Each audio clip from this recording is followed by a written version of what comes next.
So, hello and welcome to this live stream. So, today I'm going to be painting journals. I just got them in, quite a few of them, and I've started up quite a few. So, let's just dive right in. I'm going to have to repeat this a bit because people are just now joining. So, maybe I should wait a little bit until people have joined. And of course, I'm not entirely sure if people can hear me. So, if anyone can hear me, that would be wonderful to know. So yeah, I just got 12 journals, these books in yesterday actually. So I decided to do a live stream because I think they're really well designed for this because they're the right way up. And I really enjoy painting on them, and I can do oil painting on them too. So yeah, welcome to everyone who's joining. And yeah, I have quite a few journals prepared for today. I started up some of them today. Some of them I haven't started up, so maybe we can get a few actually painted from scratch, which might be fun. So I thought for a few hours now, we're gonna have a little live stream. So welcome to everyone who's joining. And yeah, so there are lots of different kind of designs that I've started on like this. And I mean, this has gotten quite far. Most of the other ones haven't gotten quite this far yet. And we'll just see how it goes, basically. So I have an idea, and that it can often wear off. So as always, to anyone, you're welcome to chat with me, chat with each other, ask questions, and I like to keep these live streams quite informal. So yeah, as I said, I have quite a few different journals, and we can see beautiful colors. Alexandra says, thank you. So yeah, as always, I will be repeating the questions that I respond to because I will be putting this out on YouTube later, and that way, even if you listen to this at a later time and not actually now that we're live, you can still know what people are writing because the chat won't be in the video that I'm uploading later. And I will be zooming in a few times, and then you can actually see it a bit more properly. And then if I'm zoomed out like this, of course you can see more of what's happening outside and what's happening in the painting. And so if anyone, just let me know if you want me to zoom further in or further back again if I am zoomed in and so on. Hi Joachim, love seeing your paintings and Lena's videos. This art of introspection. Thank you. I really appreciate you saying that. And yeah, Lena just came out with a new video. Was it the day before yesterday? The Northern Lights video, which I thought was amazing. So that's much appreciated. So yeah, probably quite a few people are now actually working. But as I just got the journals, I just really wanted to do this live stream. Probably be doing some live streams now at better times for everyone. But yeah, as I said, I just really wanted to have one now. So screw it. Maybe some people are at work and sneaking into the stream.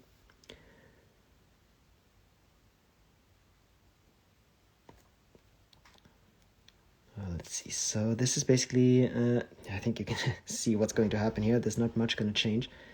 I'm just going to close it up a bit with kind of leaves in front and so on, and get more depth and have more happening behind here. I think I'll zoom in for that kind of work because it'll be nice to see the details.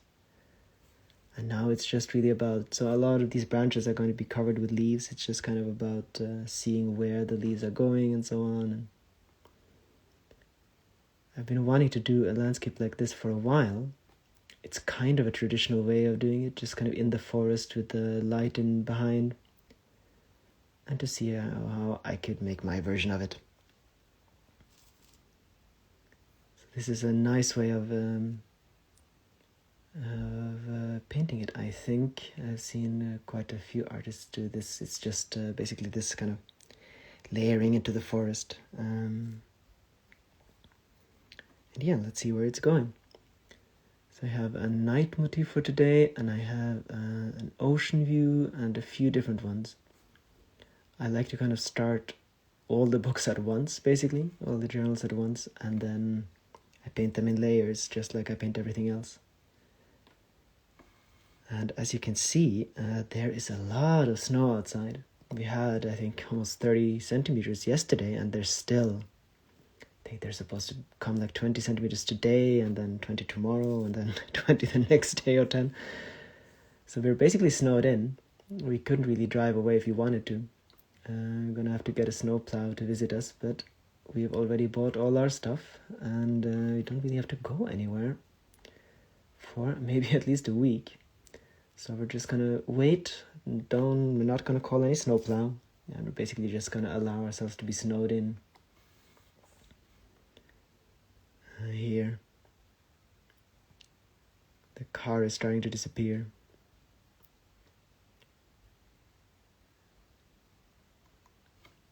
And I really like this time of year because now the snow is really starting to pile up. It's been melting a bit at some times earlier and so on, but now finally it's all actually staying, which I really, really enjoy.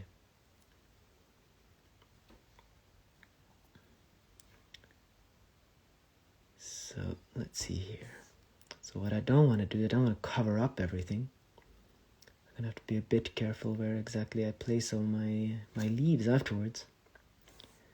And we want enough space here to be able to go really, really close and then do tiny, tiny detail work.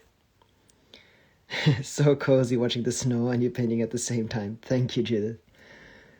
I am very glad you think so. Yeah, I really thought that background. I really worked quite a lot trying to get the snow onto the frame because I just thought it was so cozy.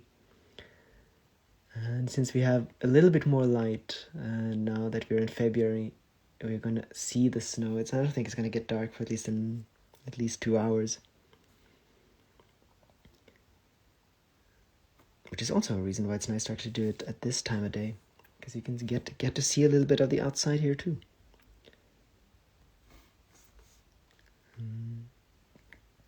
See, I don't think there's going to be a lot more colors than there is now. Maybe a little bit darker in front and some greens in, but otherwise I kind of like it staying a bit like this. And I think most of the work now isn't really changing anything. It's just about the details.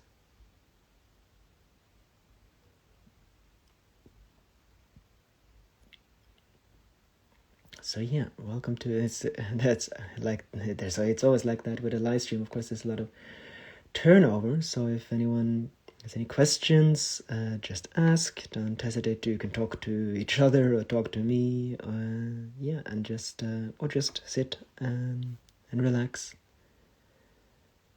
I have some piano music going in the background, and just take this time. So yeah, I'm gonna zoom in when we're really gonna get started with the details here. Just wanted to get a bit so that you can have some idea. What I would really like is to really get this depth so that you can really feel like you're walking into the forest here.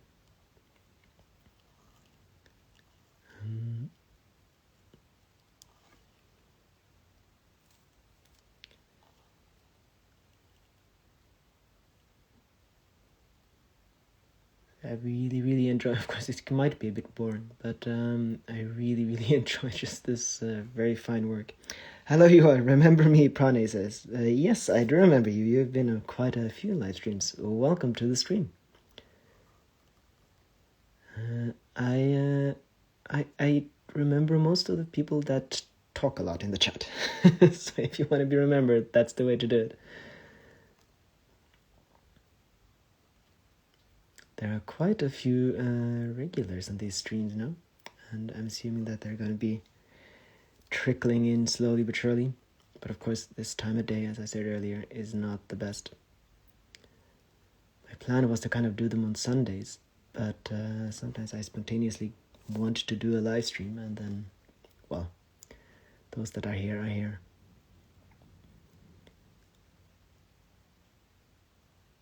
And of course you can watch this later on YouTube, but it's not entirely the same, of course. So yeah, still quite a few branches to do. So there are going to be some books that are more exciting later, I think, especially starting some up from scratch. But I thought just, I always do get a bit nervous so starting with something that I know exactly what to do. Beautiful. Are you using acrylic paint, Monkton says. No, I'm using oil painting, actually, oil colors. Lovely to finally catch one of these, Anna Viggers Art says. It's so great seeing people like you live out your dreams. Thank you, Anna.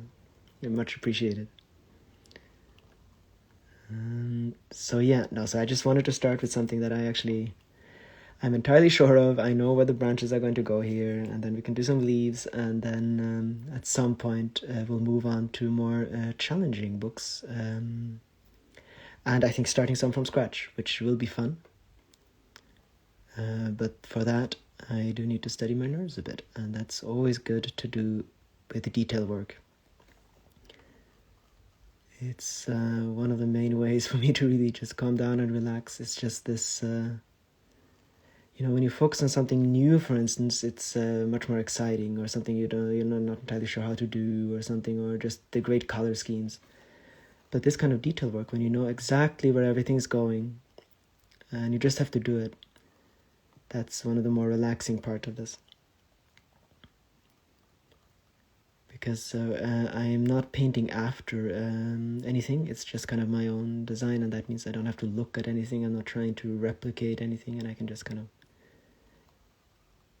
place the branches where I think they should go.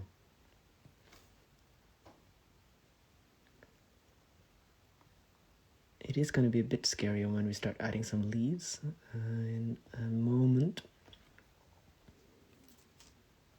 Hi there, Rue Diaries. Welcome to the stream. I'm so glad so many of you could actually join me, even though it's probably about the worst time of day for many people. Control is so good, I can't paint when it's at an angle, only flat.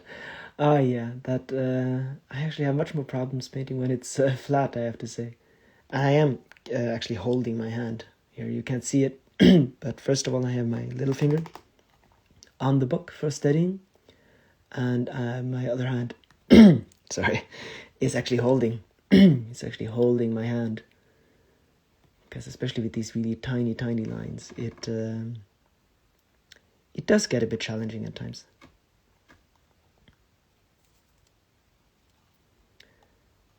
So I want to make sure not to obscure it too much, but we do want quite a few branches here, and still keep this mood here.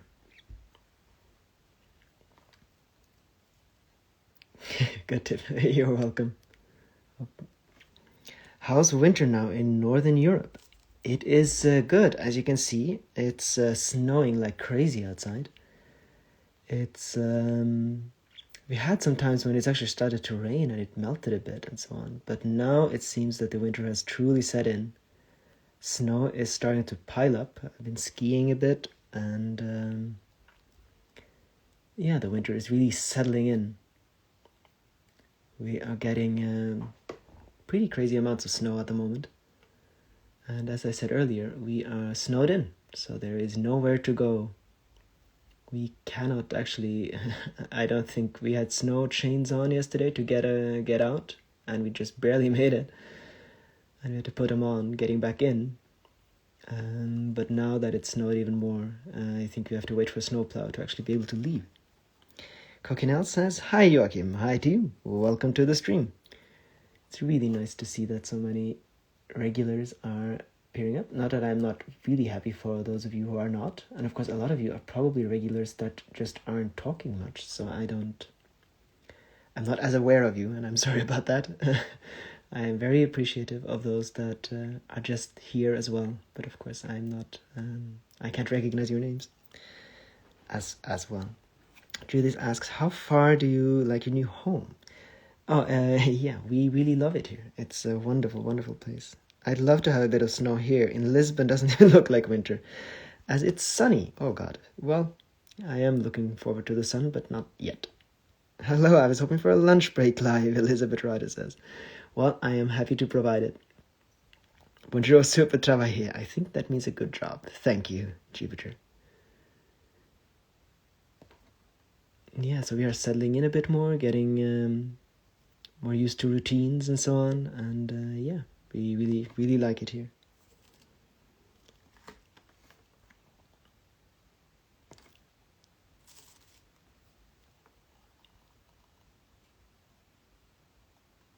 Let's see here. Okay, so I think it might be well, the thing is, I don't really want to add too many leaves because I'm kind of happy with the look now.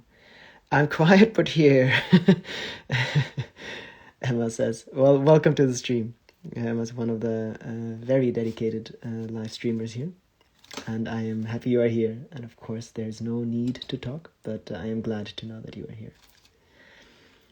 Hey, forgot to join. Well, it's you're not just in time. It's only been 15 minutes. Like 1 month ago, in last December, I got a trip to Himalaya, fully covered snow, 15 minus. Oh, wonderful. Oh, the Himalayas must be amazing. I have never been, but I really want to someday. Okay, let's see. Let's actually add some leaves. Now, this is a bit, I'm not too sure about where we want the leaves and so on. I'm going to add the darkest ones first, and then kind of see how it goes. So I'm not going to do too detailed leaves first, just kind of the colors, just to get an idea. It's hard to know when to stop. It looks glowing and magical. Thank you. Yeah, it's often difficult to know when to stop with paintings. But this has just begun, so it's not nowhere even near stopping. Mostly it's now about what kind of big details are still going to be a part of it.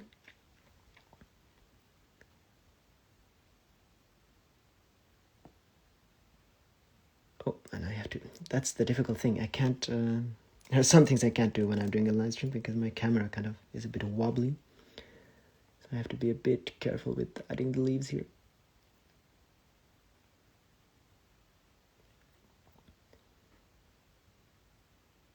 So yeah, I was thinking about doing this part quickly, but seeing as I don't want to destroy anything, I'm actually going to go quite slow with the leaves.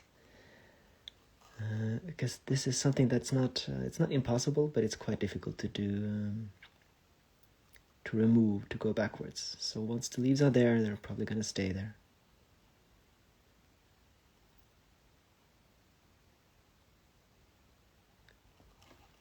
So I think something like that, and then over the entire thing. What mediums and brands of oil paints are you using? So I am using Old Holland, at the very least for these small paintings. They are some of the most expensive oil paintings, but their colors are just incredible. And I'm using turpentine, kind of an odorless medium, and a Sennelier oil paint that's kind of a bit more oily. But yeah, I've just acquired some more of the Old Holland oil paints, and I just love them. They're freakishly expensive, so I wouldn't recommend them if you're just beginning to paint, and not at all for like large oil paintings because it's too expensive. But for these smaller ones, I just love them. I haven't found any oil paint that's comes really close to Old Holland. Although I'm sure there are brands, of course.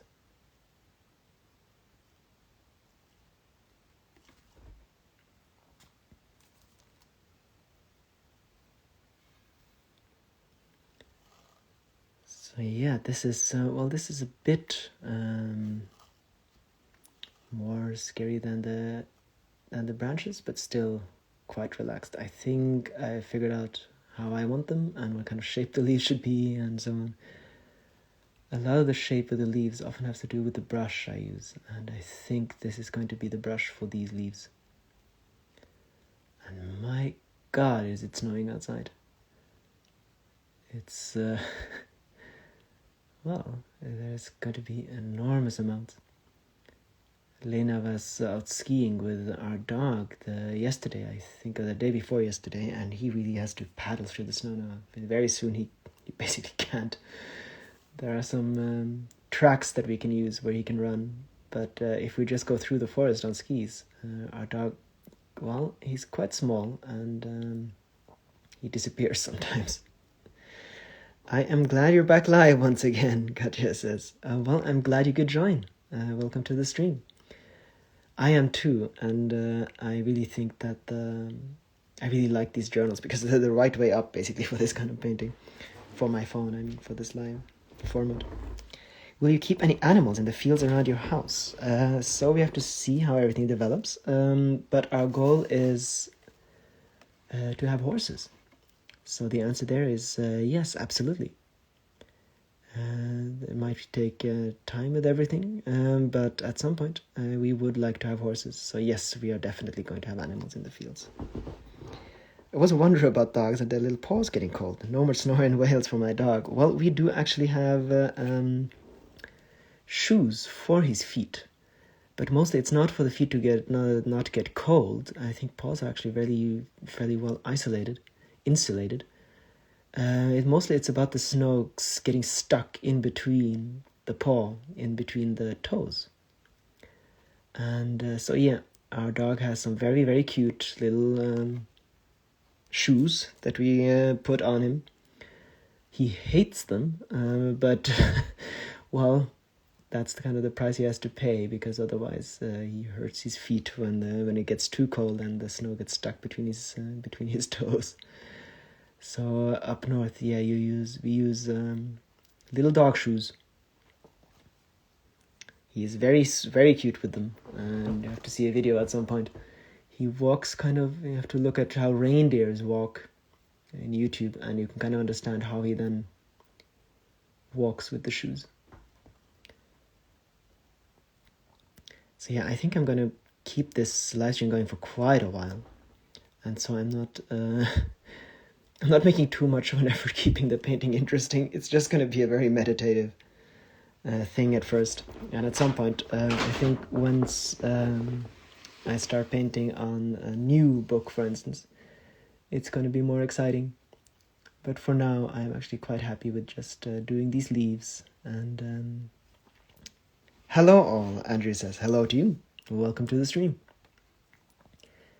Yeah, so you guys are basically just joining me for a day of work, because that is what this is. We are now preparing for a shop launch in mid-March, and though that is a while hence, it's not not actually that far away, and there's a lot to do. So I have to finish these journals within the week, I think, and then I can continue on glasses and cups. Welcome to BRW, one of the most dedicated live stream followers. Welcome to the stream. So see, I think once all of these leaves are done, it's a bit clearer. How many hours do you usually spend painting in a week? Oh, that is it's my job, so I basically 8 hours a day, 6-7 days a week. Although if we're kind of on going into the city or town or something, or things to do, then the day gets cut short. But yeah, something like that. Can you rent houses for long let in Norway? In the UK, they tend to be 3 or 6 months in some places. Oh, you can rent them for quite a long time. That depends, of course. 3 or 6 months is often so that they can more easily throw you out. But yeah, you can absolutely do that. There are lots of different ways to rent houses in Norway. I don't really know that much about the situation apart from ours, but we haven't had any issues with only being allowed to rent for 3 or 6 months. I do know that is an issue at sometimes. I know my parents had issues like that when I grew up, that they didn't want us to stay for too long because then it's difficult to throw you out. But mostly, a lot of people do rent, and yeah, I think that's quite all right.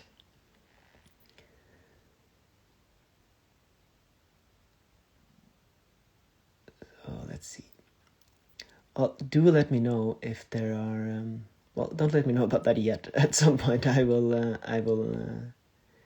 We can have a chat about what books to continue on.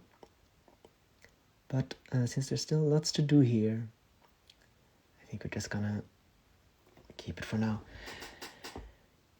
Beautiful colors and light already in your painting. Sending greetings from Slovakia, Trimos says. Thank you. How many languages do you speak? I speak 3, so I speak Norwegian, German, and English. I am half German, which is why I speak German, and I decided to have an easy time in school, so I took German in school too. So that's the reason why I don't speak anymore. And English, well, everyone is kind of learning English now, but in Scandinavia, of course, a small country and very Anglophone, so everything is in English.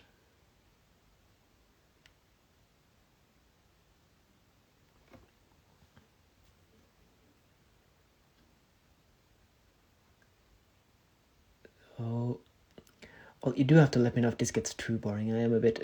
I can do this for hours. Maybe I'll do a bit. We'll see. Let's. I do have a few other books that we can be painting on, which are a bit more exciting. So I try to learn German, but it's so hard. Usually, I'm busy. Yeah, I think as far as I know, German is actually really hard. It's one of the harder languages to learn within the kind of in the European languages here. Not that, but I mean the kind of the French, the standard languages that you often learn. The grammar is just awfully hard. It's not boring, just relaxing. Well, okay, so I'll keep going for a little bit more, and then maybe at some point we'll switch over to a different book. I would like to take you guys along starting a book from scratch, but we'll wait a little bit. I mean, it's already been half an hour. The time just flies when painting. But apparently quite a few of you guys are actually staying, which I take as a good sign. So maybe I can allow myself to paint leaves for a little while further. And I keep wanting to zoom in, but then you won't see the snow and everything. So I think I'll keep it like this for now. Which sounds do you hear there while you are painting? So, right now I have some really, really mild piano music going in the background. And otherwise there's not really many sounds going on. I have fire going here. I have a stove, a wood stove in the corner, so I can hear some slight crackling from that. But otherwise there's not much going on. It's definitely not boring, but I'm about to groom my dog. I speak 3 languages as well. Love German at school, was the only one. Yes, I can imagine. Although I did love German, but that was because I already spoke it.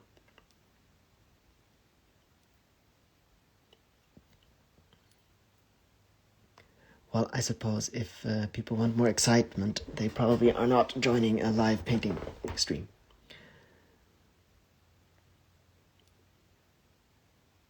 And I mean, the longer this goes, the longer we can keep the stream on for. I think the record was 3.5 hours. Let's see if we can break it. What I've often found is that actually a lot of people seem to join me right before I'm about to end the stream. But that might be because I have them at these hours, and then everyone gets off job, and then yeah, well.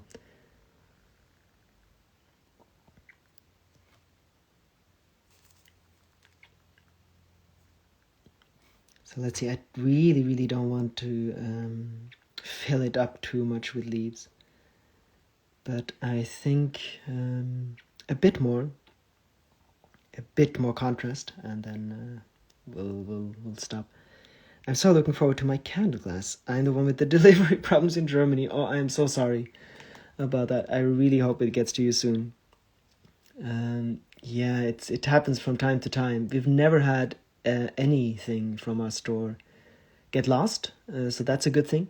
But there is quite often problems with people not getting the message about the delivery or it being sent back for some reason, and so we have to keep sending it to and fro.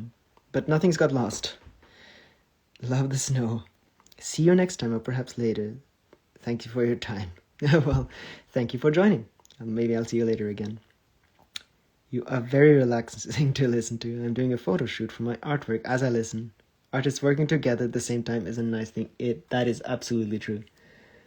I really enjoy the fact that these live streams can be used in that way too, and just kind of have it on in the background.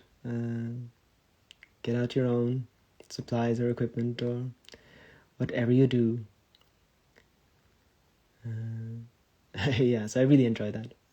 It's wonderful when people are doing some creative things at the same time.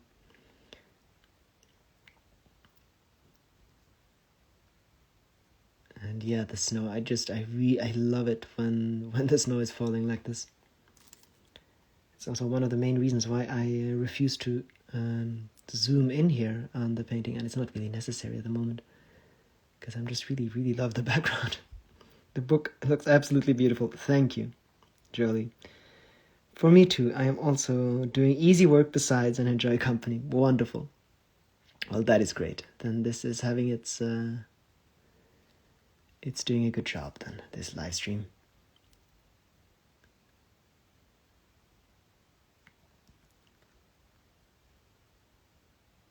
And now is the time when the snow is really starting to cover up absolutely everything.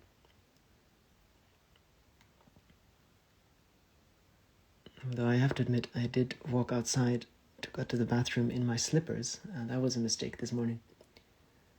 So there are drawbacks, but it's wonderful. For me, I am also a little calm, productive moment. Recently, I joined a live stream of someone just reading, and you could read along. How wonderful! Yeah, you see, I think there are more than enough exciting things going on online and in our lives that we probably do need these relaxing moments as well. So I'm glad to be able to provide that. And at the same time, I get to have company while I am doing my job, which I think is just pretty amazing. To be able to have all of you guys with me here.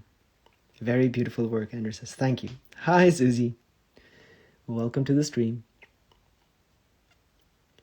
So yeah, to just have all of you guys along while I'm doing my job here, it's wonderful. It's really a gift. We live quite far away from everyone, basically, and so it's really nice to be able to have to actually invite people in this way. And I often find that I connect, well, obviously, much more to our community, to you guys in a live stream. Obviously, you guys can talk back. What a beautiful book. Thank you. Do you ever paint on furniture or lampshades? Well, I have painted on furniture, but it's a while ago now. I have not painted on lampshades. Of course, I do paint on glass and on cups, and that is going to expand.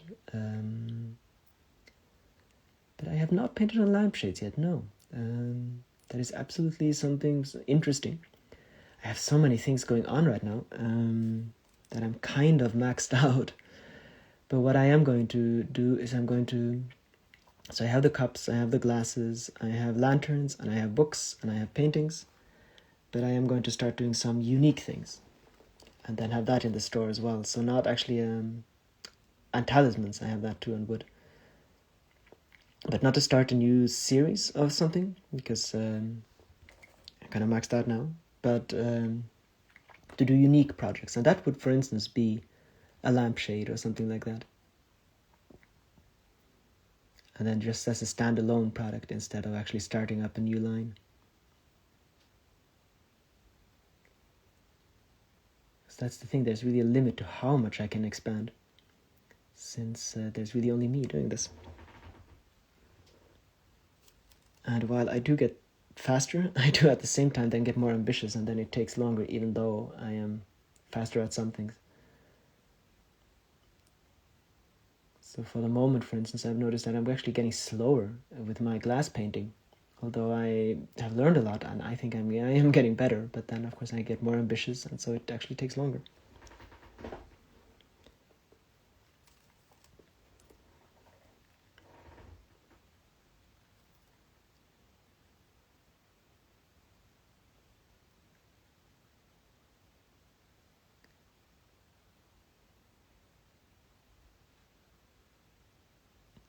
Thank you. Have a good day. Best wishes from Iran. Well, have a good day to you too. Wonderful that you could join us here.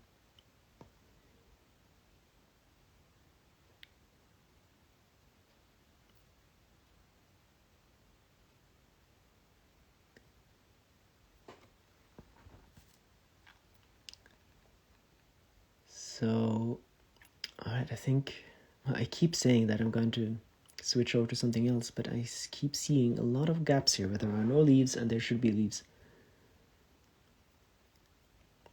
And sometimes, of course, you just use a huge brush to kind of stamp on all the leaves first and then you do the details later. But here I would really like to keep the background, and so I'm just going to do them almost individually.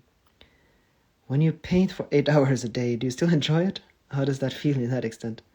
And my cat's on the lap watching this seems to be enjoying too. Wonderful, Rue.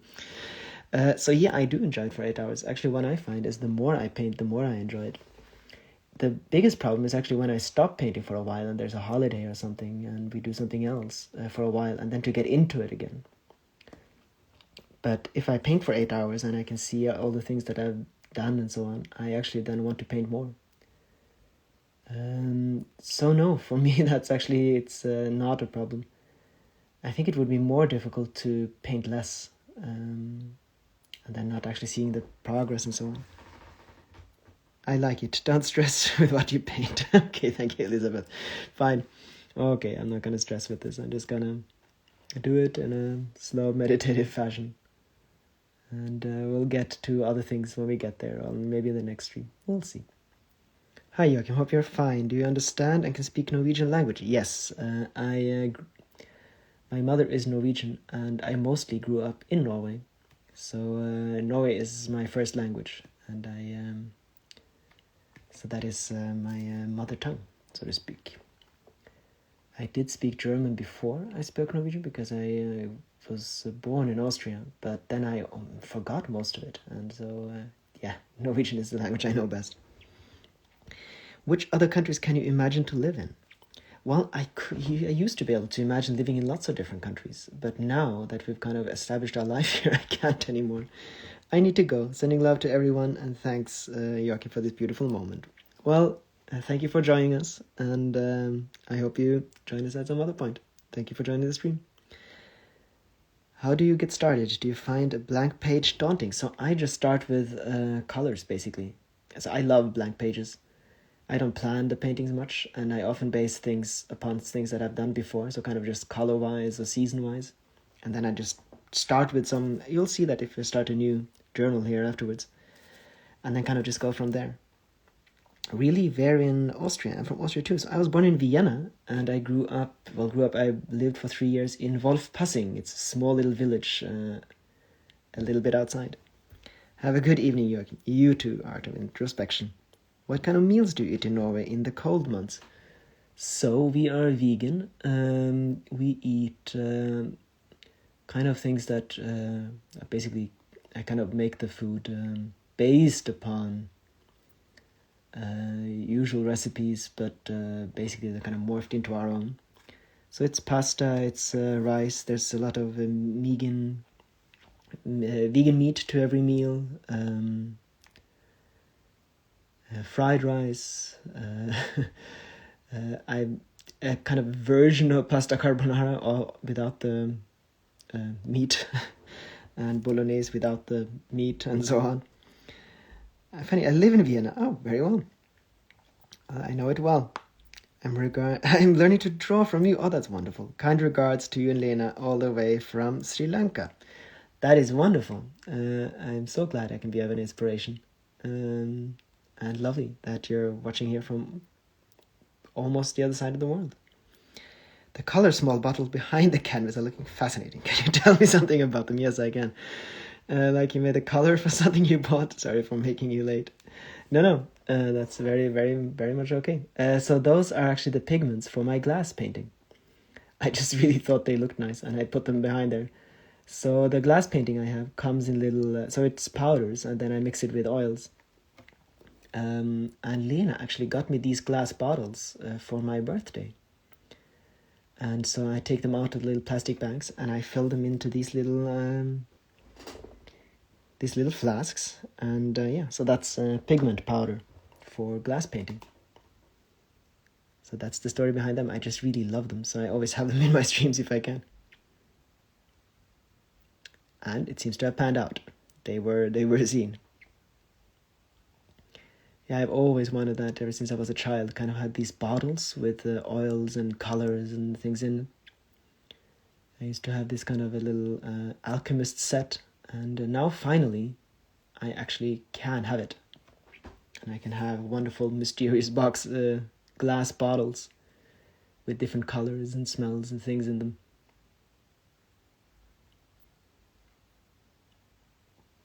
Hello from Tennessee. Beautiful work. What is your favorite part of living in Norway?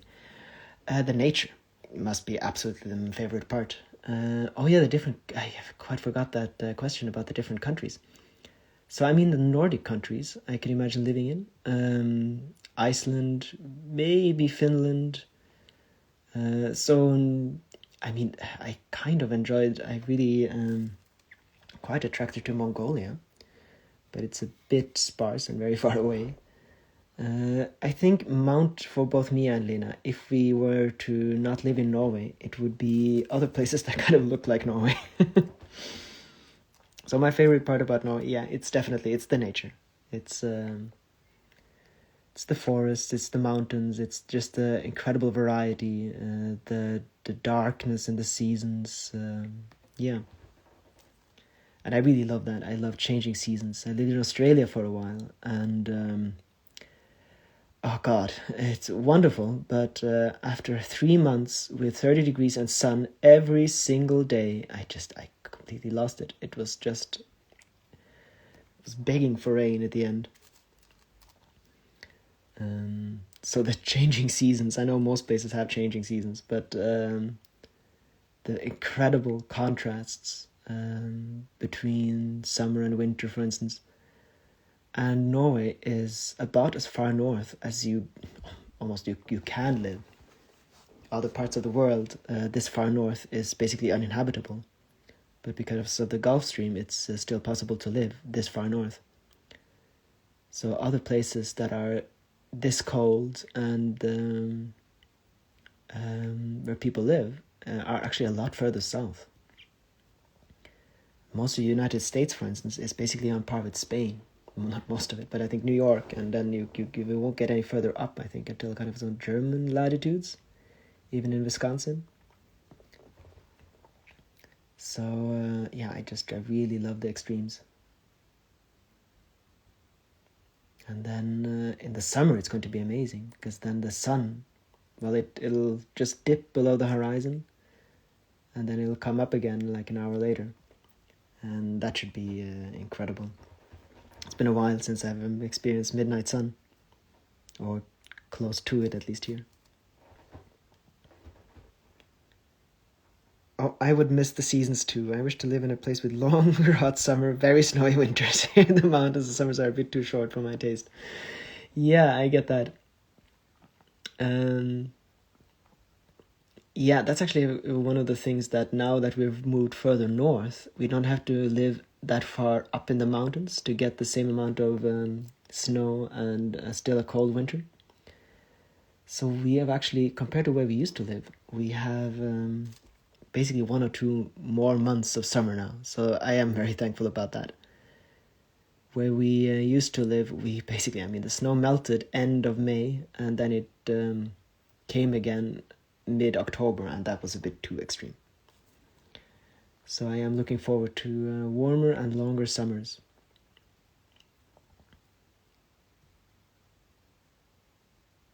Until the mosquitoes come, of course, and then you regret it, and you're just begging for winter again.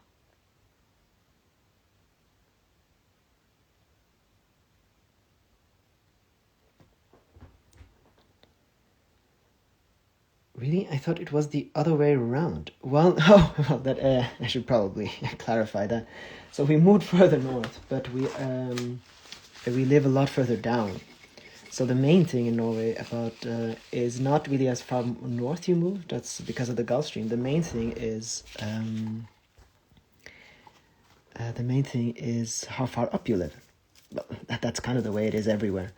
So we lived at almost 700 meters above sea level, and that was much, much, much colder. And now we live at, I think, like 150 meters above sea level. But because we're this far north, it's still really cold in the winter. But since it's not as far up, it's much, much warmer. And the summers come much, much earlier. I can imagine it's a bit difficult with the mosquitoes. Well, we actually we haven't experienced the summer here yet, but we were told that there are a lot of mosquitoes here. We live in a place that's called, well, it's basically called Marsh Place. So that probably gives you an idea of how it is here. We basically live in the middle of a big marsh. So we'll have to see. We might have to flee for a couple of weeks. I'm hoping that maybe strong winds and so on can alleviate it a bit.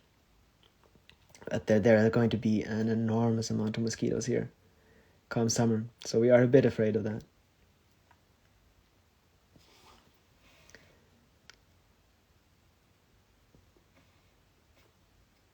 Okay, so now I'll move on to the leaves that are further behind. So they're going to be much more obscure.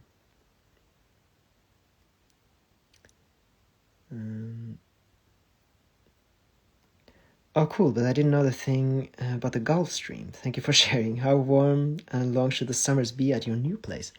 So, we're not entirely sure, but the snow should start melting in March. The first grass might come about mid-April, and the first snow shouldn't come until late November. And it gets to, I don't know, 20-something degrees Celsius. Maybe about 30 degrees Celsius, but that's probably very rare. But that is more than warm enough for us here. And I should be able to grow most of the vegetables and things that I would like to grow.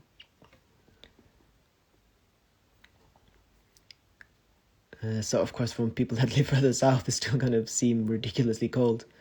But for us, 25 degrees Celsius is a very warm summer day. And more than warm enough. Lovely painting, Inky says. Thank you. Thank you so much.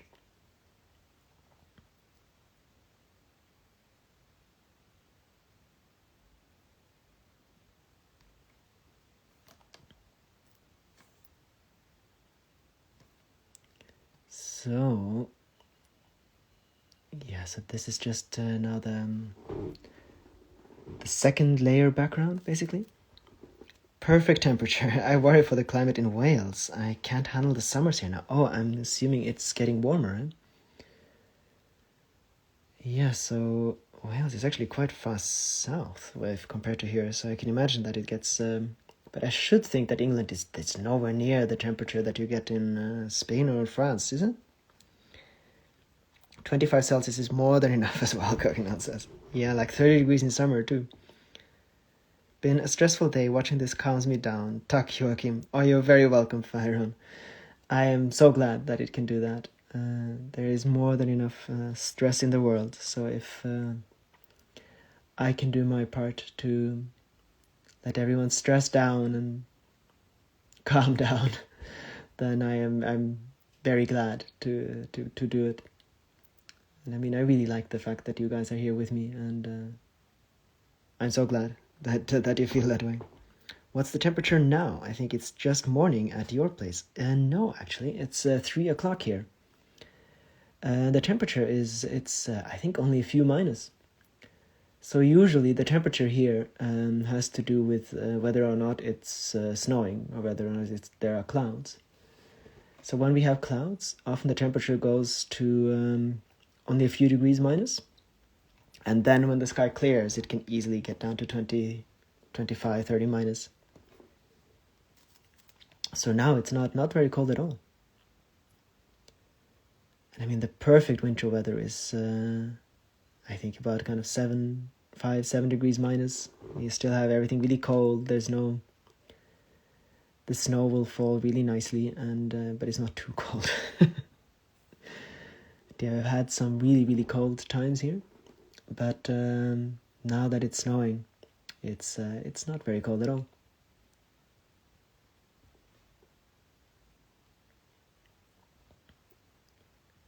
Yeah, we've had, I think it's down to 28 minus. I think it's the coldest we've had here. So we have both lived in places that have gotten quite a lot colder.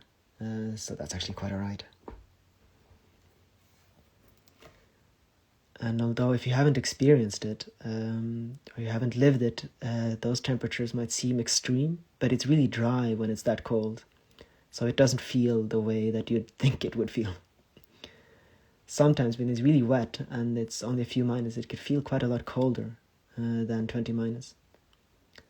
Although when it gets down to 30, 35 minus, it does start to hurt, I have to admit. Those are kind of the temperatures where you kind of just you feel that it might be lovely outside, but it could kill you very, very quickly, and it's not a place for humans to stay for long.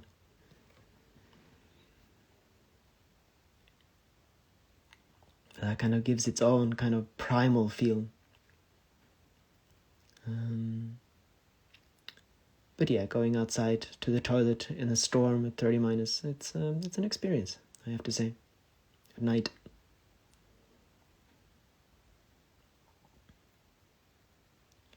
But this is very, very, very much voluntary, so I can't complain.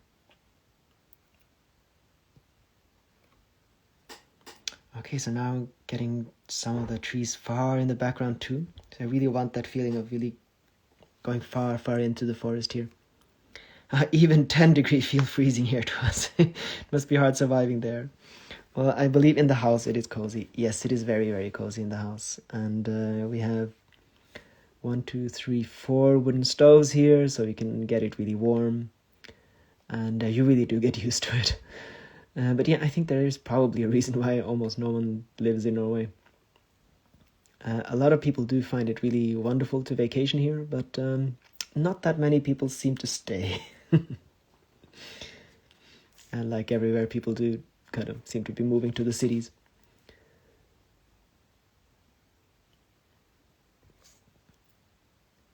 But I mean, with all of the modern, even though we're not very modern here, we still have electricity and we still have a heated blanket and so on. I can just imagine how the people must have had it. 100 years ago here, Norway was an incredible hard place to live. And just to get through, I know that the place that we lived up in Rondane, it's called, they would often have to, they would have to chop wood and sell that those years that it was too cold and the corn wouldn't grow. So there's a long history of things being incredibly tough. But I mean, all the modern appliances we have now, it's nothing compared to how it used to be. Although we do every winter we realize how much more difficult it is with a car. It often it won't start, and then when it starts you have to put on snow chains, and then you get stuck. And so the snow does give us quite a bit of trouble. So it looks wonderful, but yeah, it brings its own issues. Although I think it is remarkably cozy at the moment, because as I said earlier, we have actually snowed in. We only call the guy who does the snow plowing for us when we have to, and since we don't have to, we've already bought all of our food for the next week. We have now just let ourselves get snowed in, and even if we wanted to, I don't think our car is going anywhere. Because for the next few days, it's just going to snow and snow and snow.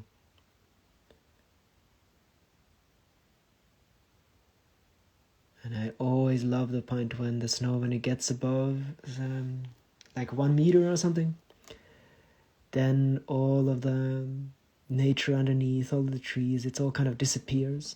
And you just kind of feel like everything is new and fresh and under a deep, deep, deep layer of snow, and that everything is just white. How far is from the nearby town to go grocery shopping? It's about 20 minutes by car. So it's not awfully far, but it is a bit. So you couldn't really just walk to the grocery store. Yeah, I'd say about 20 minutes to the nearest grocery store. We live at the very end of the road here. So further in to the right here, there is no one. It's just a national park. It's great that you don't fight against it and go with the winter and all it brings. Yes, that's something we decided quite early on, that if we're going to live like this, we just really want to live with the seasons. So we do our vacationing and traveling and in the summertime, and then in the winter we can just kind of snow in and do our creative work and yeah, just live with the seasons. So of course it doesn't always work, but as far as it goes, we do try to do that. And of course I think it's much worse, of course, if you actually have to get up every morning and drive somewhere for your job. I can imagine that this amount of snow can get a lot more annoying, because you do have to scrape your car window and so on every time you drive and so on. But since we work from home, it's not a problem, usually.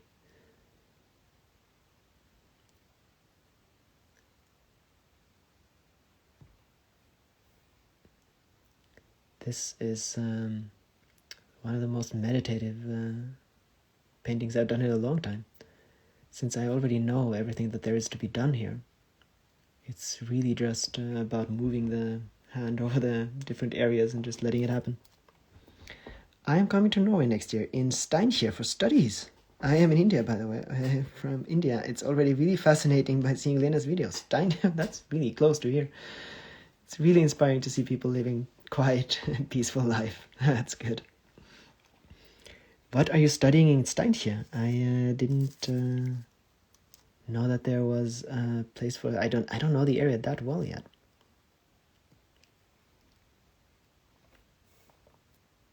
It is quite a way away from here, but it's in the general area. It's in Trøndelag.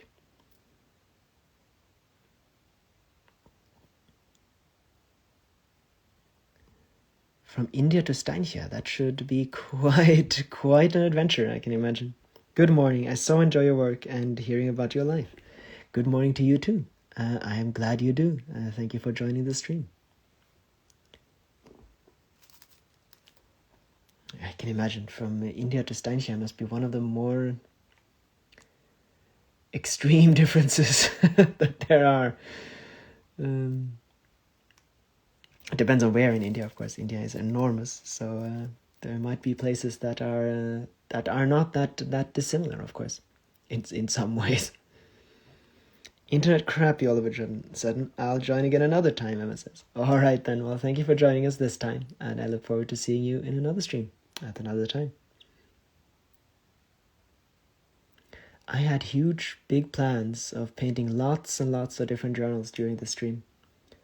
But it's been so nice to just paint on this one and talking with you guys that I'm gonna keep it for a while. Maybe we'll almost get it finished, actually.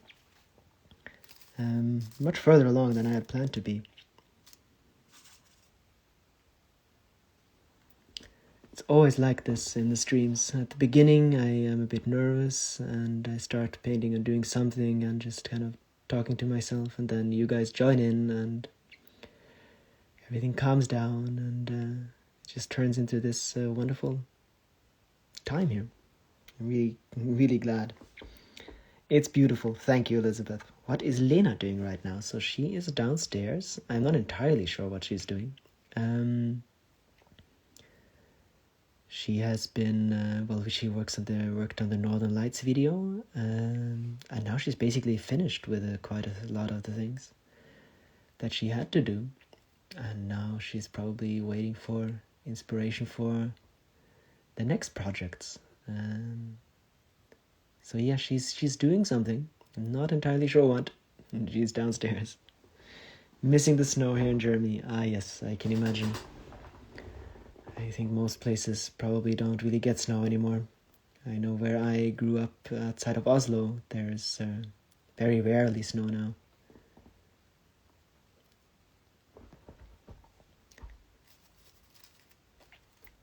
Love your live streams. They're so nice to watch and calming as well, the Cookinell says. Well, I am so glad that you think so. Yeah, I kind of found this kind of format to do it, and I really, really enjoy it. And I'm so glad that you guys like it. I mean, it's not that obvious that you can just turn on your screen and people are actually going to want to watch you paint small little leaves on a tree for hours on end. But it seems to be the case, so I'm really glad that you guys are here. Yes, in Vienna here, there's mostly no snow. Miss it. Oh yeah, in Vienna there wouldn't be.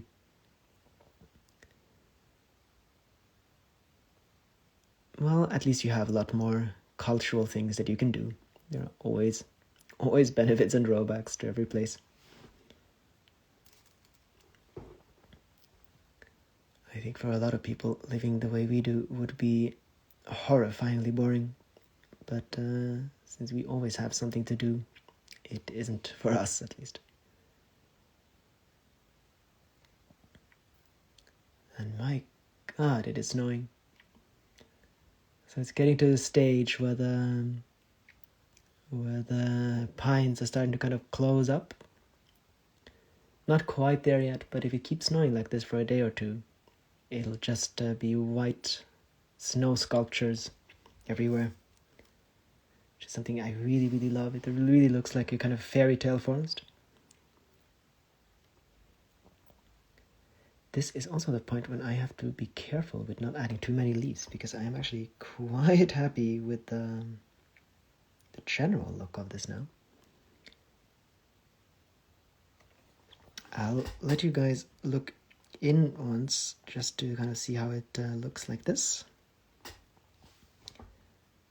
And then I'll zoom out again soon, but like this you can actually see much more details. I see now. I'm craving something more off-grid. Yeah, I get that. So much positive vibes today from your live stream. See you soon again. It was amazing to talk to you. Good evening to you. Good evening to you as well. Thank you for joining. So yeah, I'll keep it on like this for a little while, because of course you can see much more details. Because it's not just a zoom, it's actually different cameras from my phone. So when I have it on ultra wide screen like I just did, the details are not very good. Beautiful, thank you. Well, thank you guys. So maybe we'll let me know if you want to see it further away again and kind of enjoy the snow, or if you would like to keep it like this and see more of the details. I mean, I can switch it a bit up every now and again. So I'm not sure what's actually the best way of doing it. So here you can see and otherwise it would be like this. Oh, we can do it quite far away. So yeah, let me know if you want to see it closer. We can do that too. Do you sometimes put things just outside instead of in a refrigerator? Switch I found awesome. Would that be closer or further away, Elizabeth? You have to let me know. Well, we used to, because the place we lived, we didn't actually have a freezer. And then we actually used outside for the freezer. But now we do have a freezer, so we actually keep it in the fridge. Maybe you can keep switching. However, zoomed, it's just perfect. Alright, I'll keep switching it a bit every now and again. Elizabeth, you have to let me know if you want it switched. I can keep it zoomed in for a little while longer.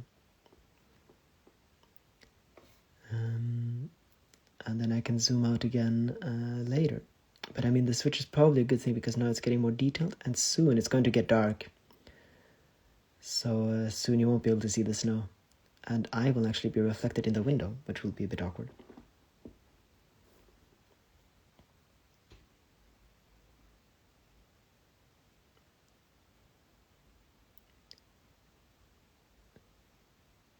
So let's see here. Okay, we have quite a lot of the leaves. I think often zoomed in is nice. Okay. There we are. Is it now? There, I think, is the... There we are. You can see the light changing outside. So cool. Yeah, it is. It's very much changing now. So if I can do it like this. No, there's no way to get this now. Oh, thank you. I also meant switching back and forth in the temperatures. So you're like, all right, I'll do that. Yeah, of course, now you can see much more what's going on. And that's not such a bad thing, because now, of course, we can go in and do the more detailed stuff.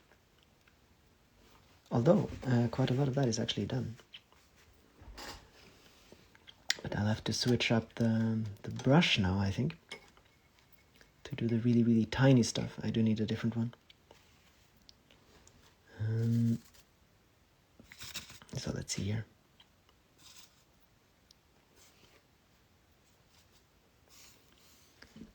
So,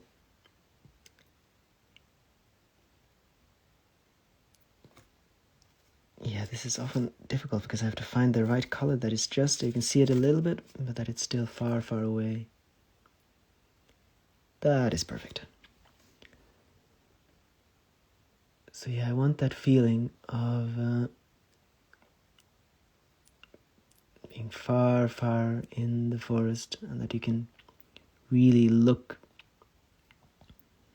You can kind of imagine walking in. So let's see here.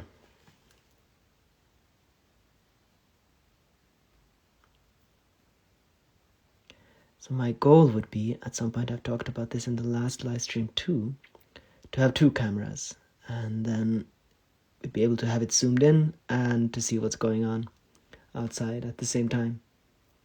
But for now, we just have to switch it every so often.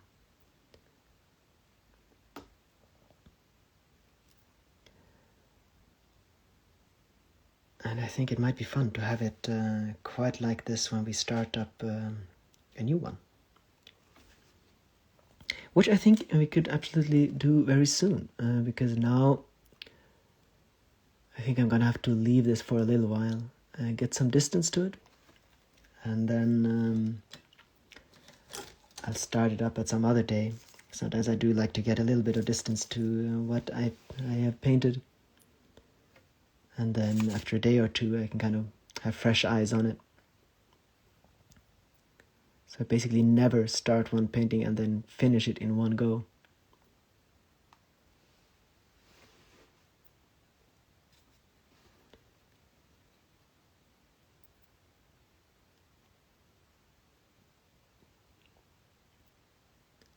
So yeah, in the middle part here, I'm not entirely sure what's going to be here, but I think it's just some small plants and so on.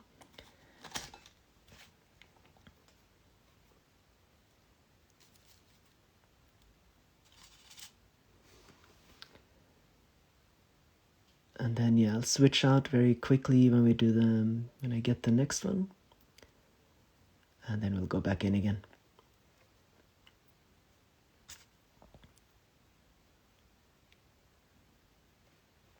Beautiful forest. Thank you, Stella. Yeah, I have had this idea for a little while. It's not terribly original, but I really wanted to do a forest like this for a while. And now finally I kind of gotten...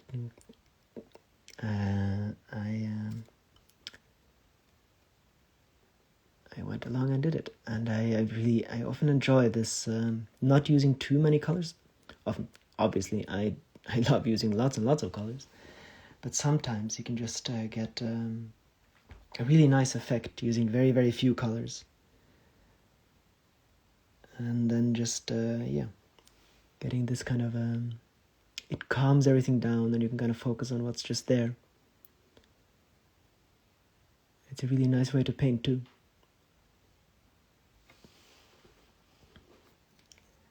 There we are, and then I thought a bit more contrast in the foreground.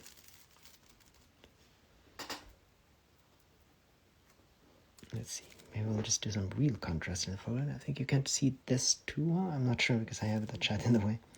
Miss the Nordic countries so much. I used to visit Sweden twice a year for a business trip and extended stay. Norway too.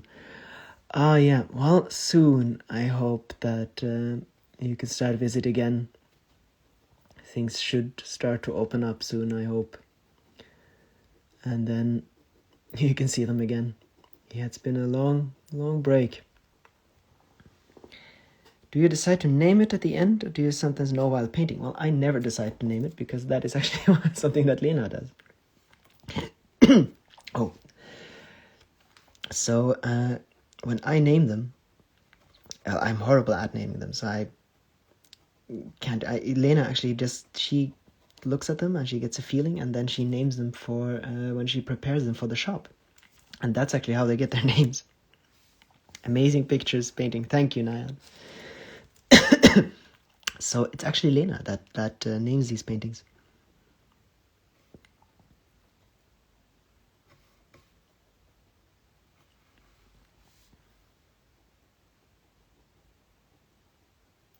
So I don't want to do too much here. But I mean, of course, the light is coming from inside the forest. So it's nice to have some shadows here in the background. And I think these stems are going to get quite a lot darker. So kind of get them rooted here and so on.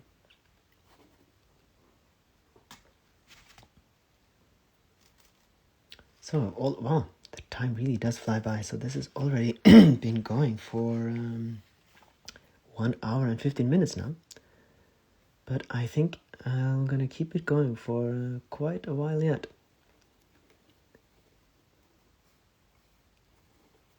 And since a lot of you guys actually seem to be staying, I see no reason not to extend the stream. I love your soft shadow. Thank you.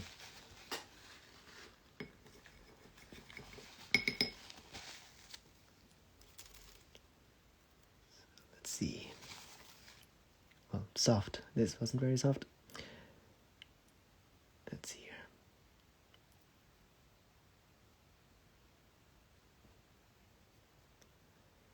So yeah, this isn't going to be finished today, but it's actually a lot further along than I thought it would be. Makes it exciting, as he has said. Very good.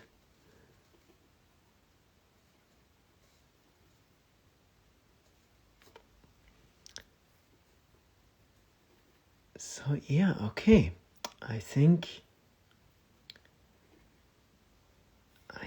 that might be that for today on this one. So, let's see if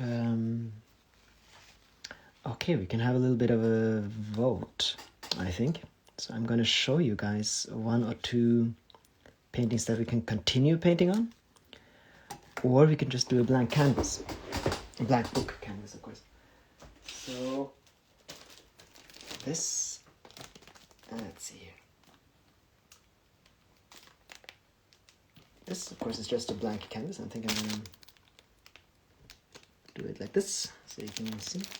And here we have that book. You can see it here. I'm just going to put it up. Otherwise, I did have a seascape that I thought might be nice to continue. So either we can do that book. So this is what we just... I'm not sure if we finished it. Well, we didn't finish it, obviously. But it's basically the way it's going to be. And then... yeah, so I have a blank canvas, or we can continue on this one, which I think actually is what I would like to do. So I am sorry about not actually, I think I'm... Let's see, it works. So I hope you'll continue for the next hours, as I could think you calming vibes. After I finish some other stuff. Yes, I will continue for quite a while. And I just saw Kalle stop by. Hello, Kalle Flodin. Thank you for joining. Welcome to the stream. I've always wondered how they look before you paint. Oh yeah, so this is it. And of course the plastic is just there to protect it. So I think actually this is what we're going to continue on. It's Kalle says hi. Welcome to the stream, Kalle. I keep watching your live streams. I'm really a big fan, and you can never do enough of them. Both is fine. Very good. All right, then I think we will do it like this here too, so that we can see the entire book. Yeah, so this is the way it looks here, and the snow outside, and there we are. Okay, so now just to figure out what to do here. Well, while I am trying to decide, I'm so sorry about this. Well, that's the book that we can do afterwards. I think it's fun to do from the start. That's sweet of you to say. You're keeping me company here in the kitchen right now, Kalle says. Oh, wonderful. You kept me company last time, actually, when I was making dinner. So that is very good. Okay, so this is a completely new one. So I thought that might be fun. So the way to start this is just, okay, first, now to figure out what we're going to paint. I have no idea. So it's just going to be, okay, let's say we'll just do some colors first. And I'll just start with a blue sky. And with the blue sky, that means not just one color. So this is a kind of greenish blue, and that's often the way it is when it kind of, when it's close to the horizon or when it's close to the sun, and it kind of goes over for that yellowish hue over to blue. And if any of you have any wishes with kind of, just let me know while you have the chance now. If it's going to be winter or if it's going to be summer or what kind of season it is. Yeah, I have to go now. Beautiful as usual. Thanks for calming my stressful day, Fireman says. Oh, you're very welcome. And you're welcome back anytime. Hope to see you in the next one. I'm always glad to be able to de-stress a day.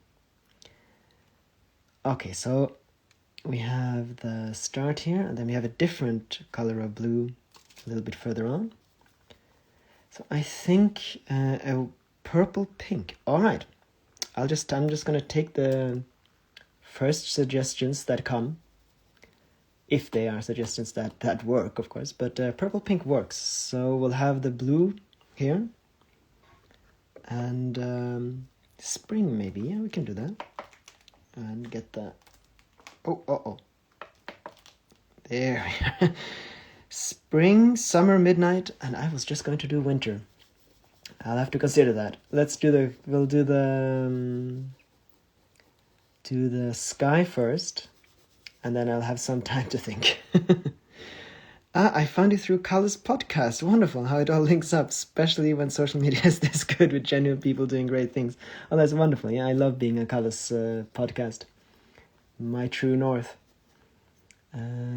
Yeah, that was... it's actually Kalle that found Lena, and and found me at the same time, I suppose. So Kalle's been doing a great job with connecting people here up north. So if anyone wants something else to watch or listen to, but I suppose that basically everyone who listens to this one, to me now and sees me, actually knows Kalle already. I was going to say winter northern lights, but spring is also good. Okay, this is getting difficult. Okay, so we have the green color now, the hues, and then since we got the pink sky, we'll just get that on here. I am a bit concerned about the color. My light here might be a bit too bright. That might be better. Winter Northern Lights. Well, Northern Lights, that's actually going to be a different one because this is already started with the sky is a bit too light. Let's see. Okay, So, yeah, I heard it too. It's a good podcast. Yes, it's very good. Yeah, I kind of assume that most of you already know color. Okay, let's see here. So the way I do this is that it gets clearer the further along I go.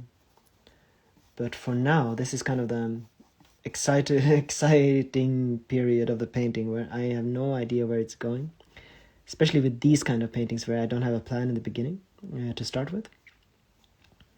So, although we've talked quite a lot about winter, it might be fun with kind of some ice river or something. And I really love your suggestions, so keep suggesting, and sometimes I'll take it up, sometimes I won't. Happy you guys like the podcast, Color says. It's a really, really good podcast. So for everyone who didn't catch that, it's My True North. You can find it in Spotify.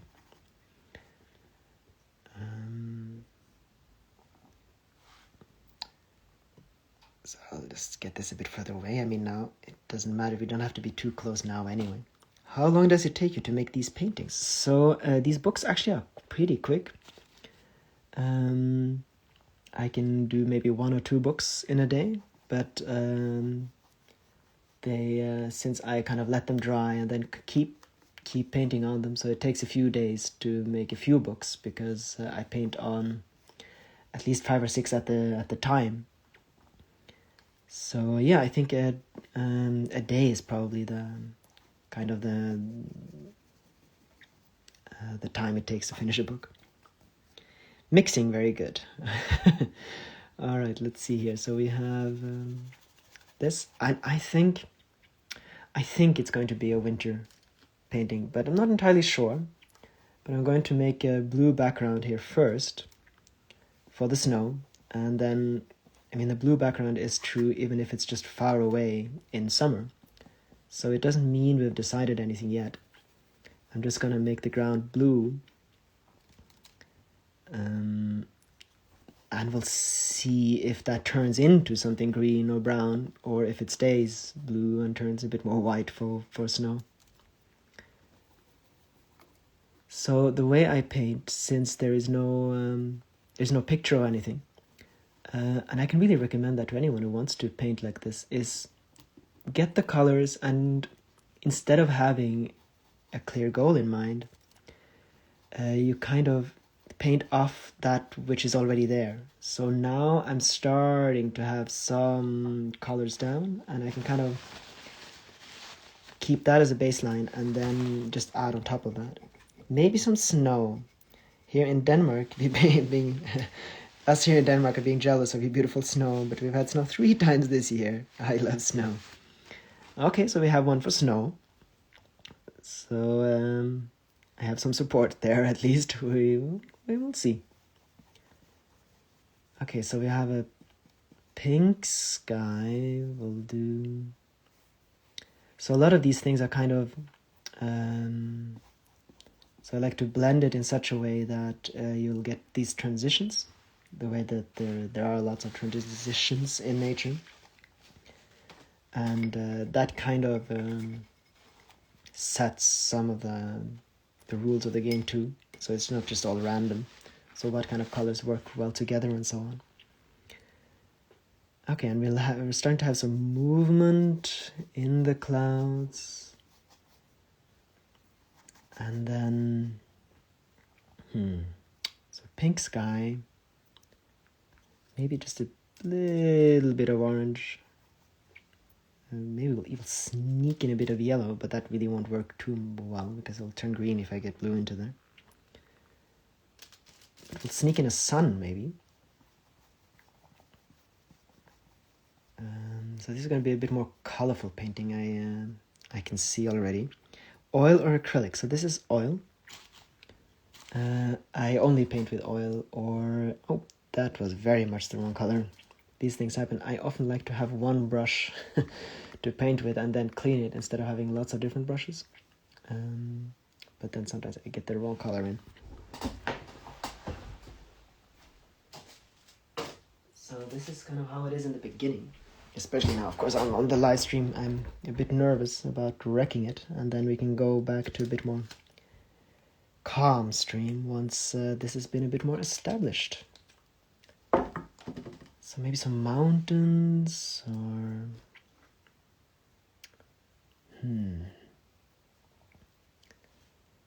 Or maybe there's this...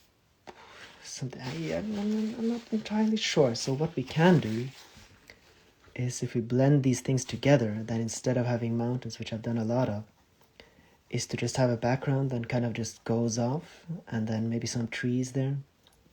So now the colors are kind of established, but what I do like to do is then just blend them into one another. And then it can kind of go far off into the distance, and maybe we'll do something a bit more like the last one with kind of trees in front or something like that.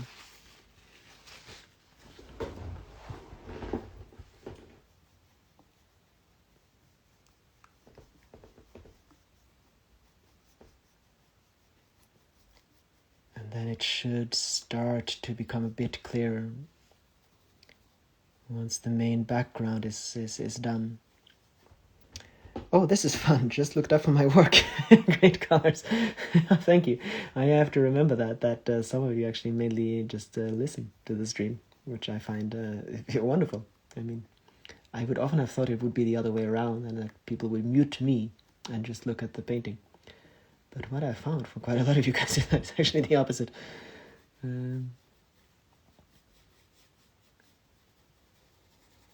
So let's see. Okay, so we have a bit more of the sky here. I always find it good when it's not just an abstraction and it kind of turns into an actual landscape painting at some point. Lots of love and prayers from India. All the best. Thank you. You too. And thank you for being such a faithful follower of the stream. Okay, so it's still very much abstract, but don't worry, it is going to turn into a traditional landscape painting at some point.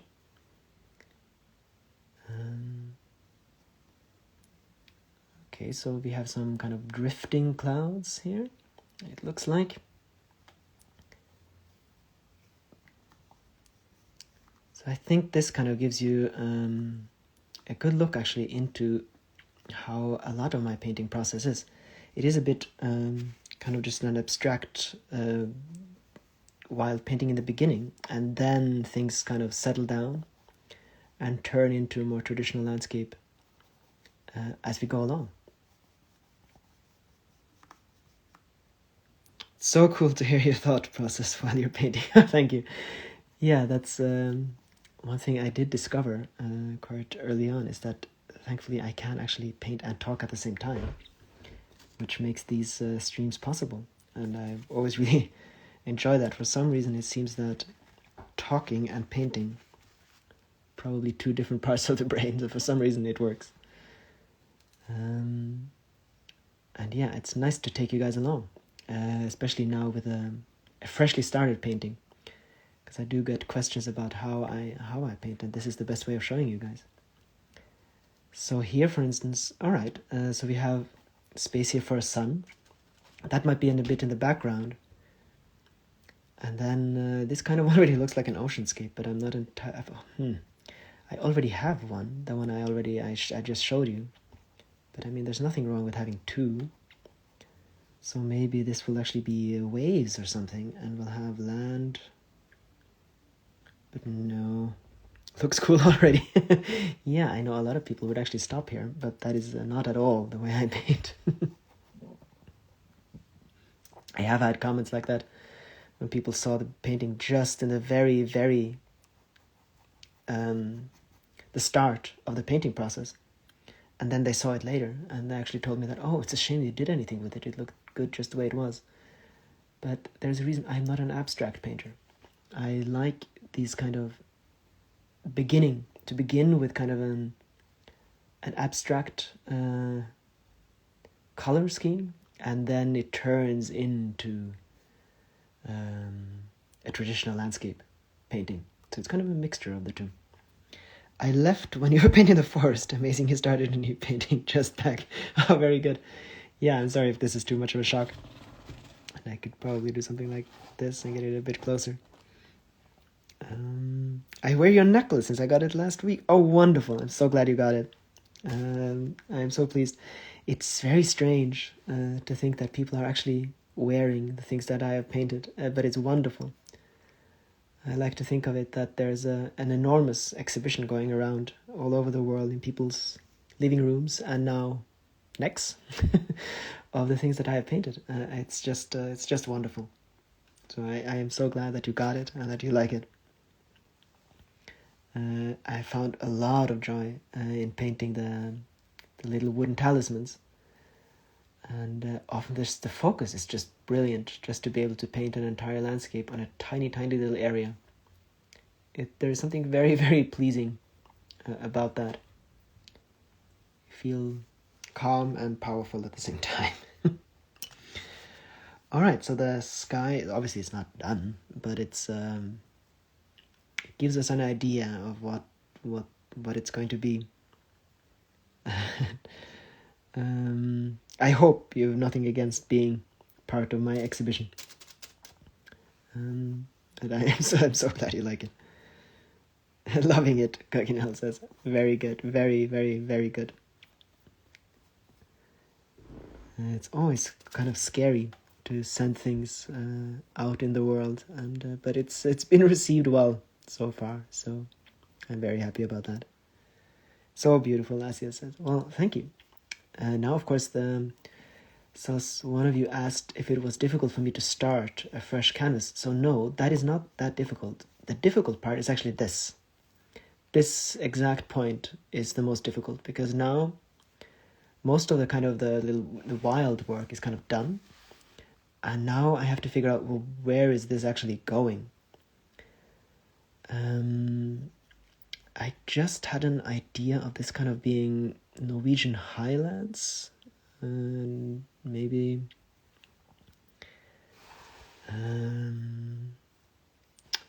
so maybe we'll just have some kind of rolling hills in the background here, and there is snow, but maybe it's not complete, just full of snow, and we'll do some it's kind of melted through. So yeah, this is definitely the most challenging part of any painting. Often it can be difficult to finish it, and it can be hard work doing the details. But the stage of the painting that actually requires thought and consideration is this. What is this going to be? So I mean, it looks like a snowscape. I kind of like the colors of the snow here. So I think it's going to be snow. I kind of like the clouds. I think they're going to stay. There's going to be quite a bit of work on the clouds just to have them more proper. Amazing watching this one. Starting a painting looks so fun. It is. Although I have to admit that in the live stream, it is a bit daunting too. Because sometimes you start a painting and it all just goes awry.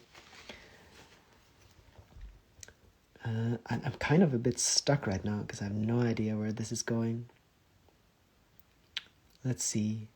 So if I'll paint in the sun, because once we have the sun, the reality starts taking shape, and we're moving away from abstraction. I'm just going to put a white dot here first, and then that can kind of develop. Could easily be done now. It must be hard to stop. Oh, I never stop at this point. That is for very different landscape painters. It is hard to stop, and the main way I have, a lot of people know this, how difficult it can be to stop. I don't stop until I am completely happy with how it turned out. So I like to overpaint instead of underpaint. So I usually just keep going until I've kind of done all of the things that I want to do there. So this is far from being finished. My God, it's just begun. How do you get so many ideas to paint? I always paint using references and some landscape photographs. Actually, sometimes from Lena's videos, I take reference from. That's wonderful. You have to show us at some point. So a lot of my ideas, well, they come about like this. So there isn't a clear idea. It's just, okay, pink sky, start with some colors and so on. Lunch is ready here in the cabin, so I need to go. Talk soon. Well, have a good lunch, Color. Thank you so much for stopping by. And yeah, have a good time. See you soon. Yeah, so it's just this kind of just starting somewhere, getting some paint down. But what I often do is I do take from things I've done before. So the way the sun looks, the way things look, I often take things I've done before and then I try to improve a bit on them. So that's kind of how it often goes. Okay, so we have a sun. I'm just going to do so that it's a bit more radiant. And I mean, I kind of like this this color scheme, and so it might be nice to have that in a river. So we'll just start with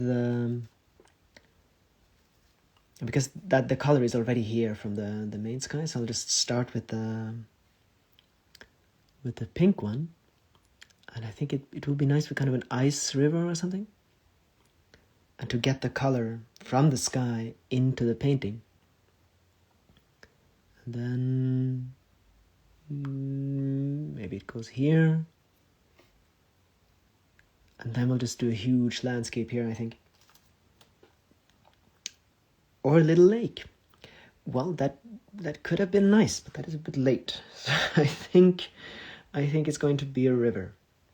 But yeah, keep suggestions coming.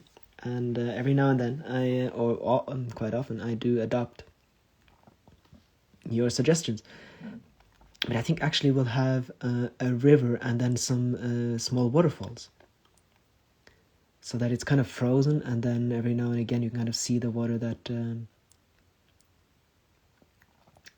comes through. I've seen so many of the frozen rivers here now, so I'm kind of inspired to do that. So I think something like this, and then we'll have the color. And then I'll do some trees soon, just so we have an idea what goes where.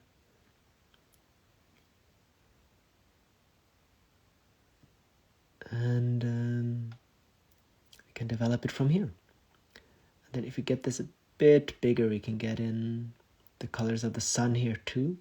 I could just make the river kind of disappear up here. Reflection, good, thank you. Then we'll get in some of the yellow colors.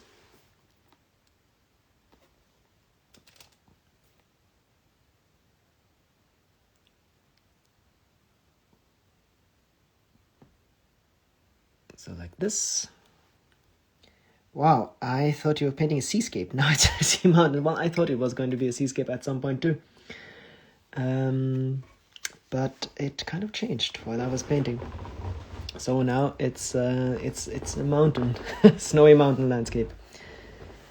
And I think I would like to have some trees actually blocking a bit of the sky. So I think I'm going to do that first. This is going to be a bit risky, but I have done so many just simply open landscapes lately that I would like to do something. I'd like to try something else. Your favorite color? Oh, is that a question, or is that a statement? My favorite color is probably some kind of a greenish blue. Let's see here. I am loving this. I'm so glad. Okay, so I think we'll plop in kind of a forest here, but it doesn't have to be too close. And then we'll get some snow on top of that. So this is not going to be the color that stays. It's just the background color. Basically the color of the trees, and then there's going to be snow on top of them. This is always very scary because this cannot be undone. I mean, it could, but it's really difficult. And this doesn't have to be too detailed yet because there's going to be snow on top, so the details are just going to come later. Hey, long time no see. Yes, that's very true. Welcome to the stream. Yeah, I have had quite a lot of things to do, and I prefer the streams with these books actually. And I haven't had them in quite a long time. And now finally they arrived yesterday, and so there's a stream. So yeah, if we have the trees here, so this is obviously not the way the trees are going to be looking at the in the end. Mesmerizing, thank you. There, and then I think here. Then we'll put some snow on top of the trees, and then the details can actually come. But there is no use to make details that are just going to be painted over. I used to do that and paint every single branch and then put the snow on top, which is just such an incredible waste of time. It seems that my light here is having issues. Oh, there we are. Okay, so we can be far in the forest, I think. Have some things that are kind of just... So I think they're going to be basically a bit like it's outside right now. So kind of heavy with snow. We'll have the ice river and do some more clouds, and then do a huge landscape here in the background with lots and lots of tiny little trees, but I have to do this first.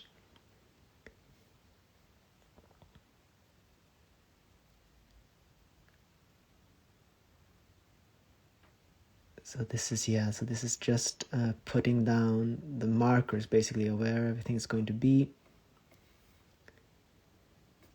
Like this. Then I think it's good to start to get some idea about the depth, and that's basically just highlighting things. Winter storm outside. Oh yes, absolutely. It's been snowing, and we're completely snowed in here now. It's actually snowing more now than it's been all day. And I think it's going to continue like this for like 3 days or something. And eventually we're basically, as I've said a few times a week, we can't actually leave. We're completely snowed in. Yeah, so now the snow is really starting to pile up outside. I mean, that's a good way to actually paint winter here too. So let's see here. So yeah, with the lines, you can really just get your depth, and you can know where everything is.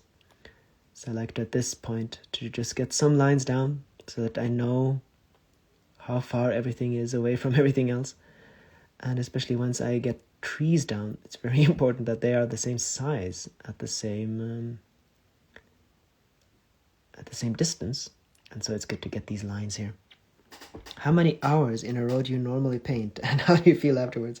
Why do you paint? What is it giving you? So, well, it's very different, but it can easily be 5-6 hours in a row. I feel lots of different ways from different days, but it calms me down. It's kind of my space, so I feel often quite refreshed, especially if I can really get into it and really get in a flow.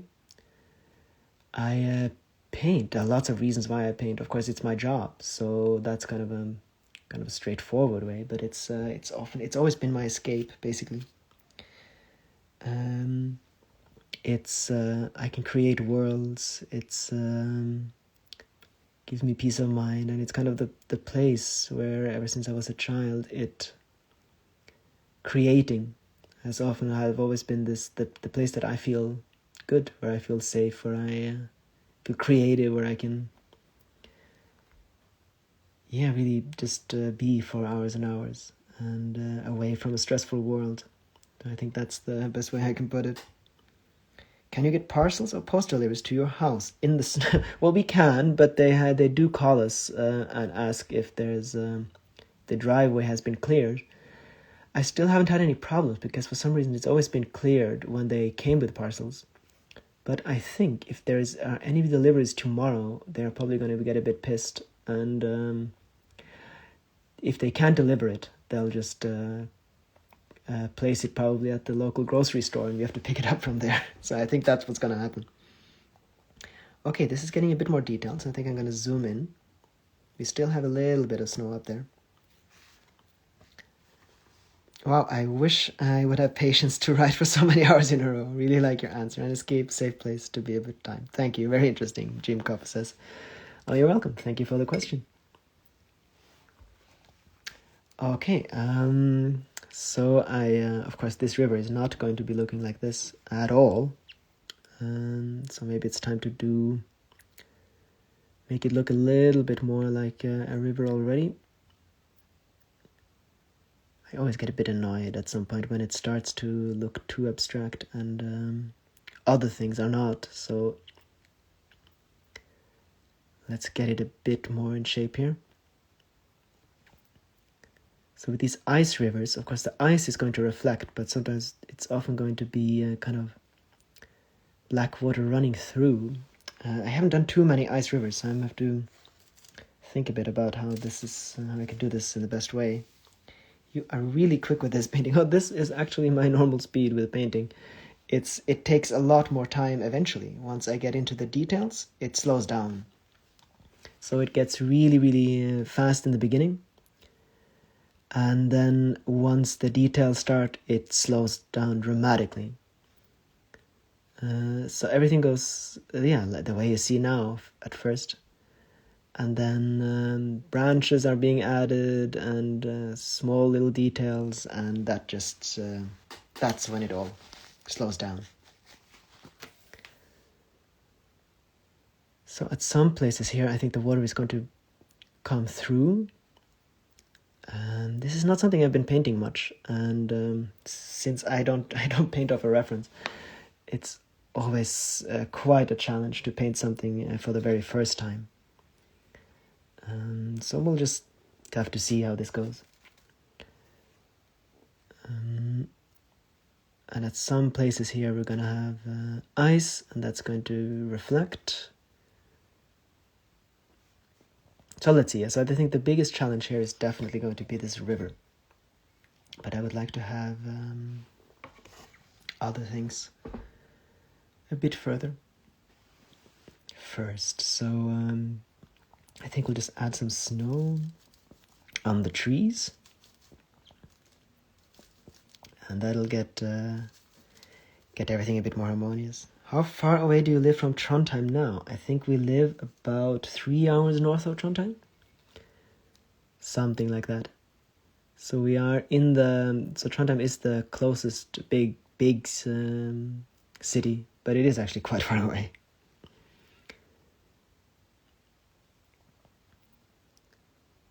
So now we can start adding the snow, and I think everything is going to start to calm down a bit more and get more harmonious. So the snow is going to be added on top, and then I'm going to be adding details under the snow again. So this goes in stages. Painting water though, isn't it? All about those reflections. Well, it's the reflections can be on the ice too. So if you see a frozen river, often the reflections will really be on the frozen ice, and the water can actually be quite black coming through. And then, of course, some reflections can be if it splashes or if the water is fast moving. So it's not completely clear, so I'm not entirely sure. We'll have to see. Have you painted birds before? No, I don't actually paint any animals, ever. No humans or animals. Nothing that humans have built or made or anything, or any animals. I've decided quite early on that my focus point is just going to be nature. I guess the second you paint animals, which is a wonderful thing, and I'm glad that other people do, but the second you paint animals, then that's what the focus is going to be about. And I would really like the focus of my paintings to be on the nature. And as such, this is really very, very difficult to place animals into a nature painting without people just looking at the animals right away. And since, would you like to show your abstract painting now? Well, it was abstract. Now, finally, it's moving away from abstractions and turning into a more traditional landscape painting.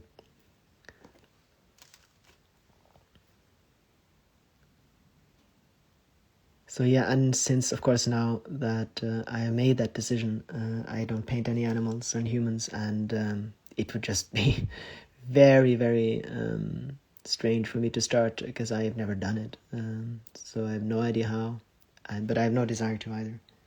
I'm back, Katya says, welcome back. Yeah, this stream has been going now for, whoa. Oh, wow, okay. 3, 4, okay, it's 2 hours, 2 hours. Well, the record was 3.5. Let's see if we can beat it. What season do you find the hardest to paint? Glad to know, Nayan says. Well, thank you for the question, though. And nothing against painting animals. What season do you find the hardest to paint? Oh, that's difficult. I mean, of course, there are a lot more details in spring and summer than there are in winter, for instance. I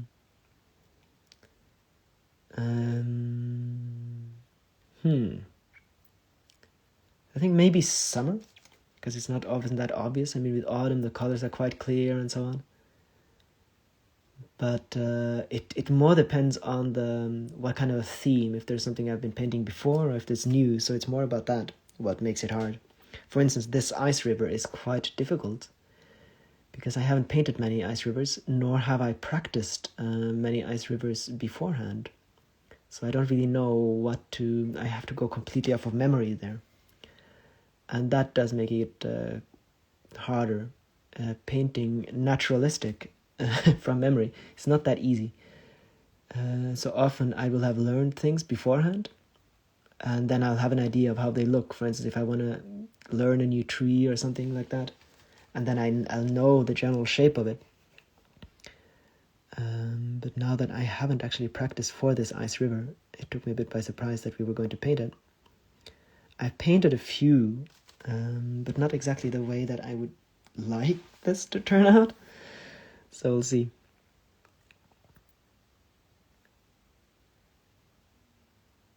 So I think seascapes are probably the most difficult at the moment, just because I haven't done many of them. Do you paint something especially for Lena sometimes? Something for your home? I have painted a talisman especially for Lena for Christmas. But something for your home? No. So there are paintings that we haven't sold, or something that I painted when we were traveling that there are just so many memories with. So that we've kept.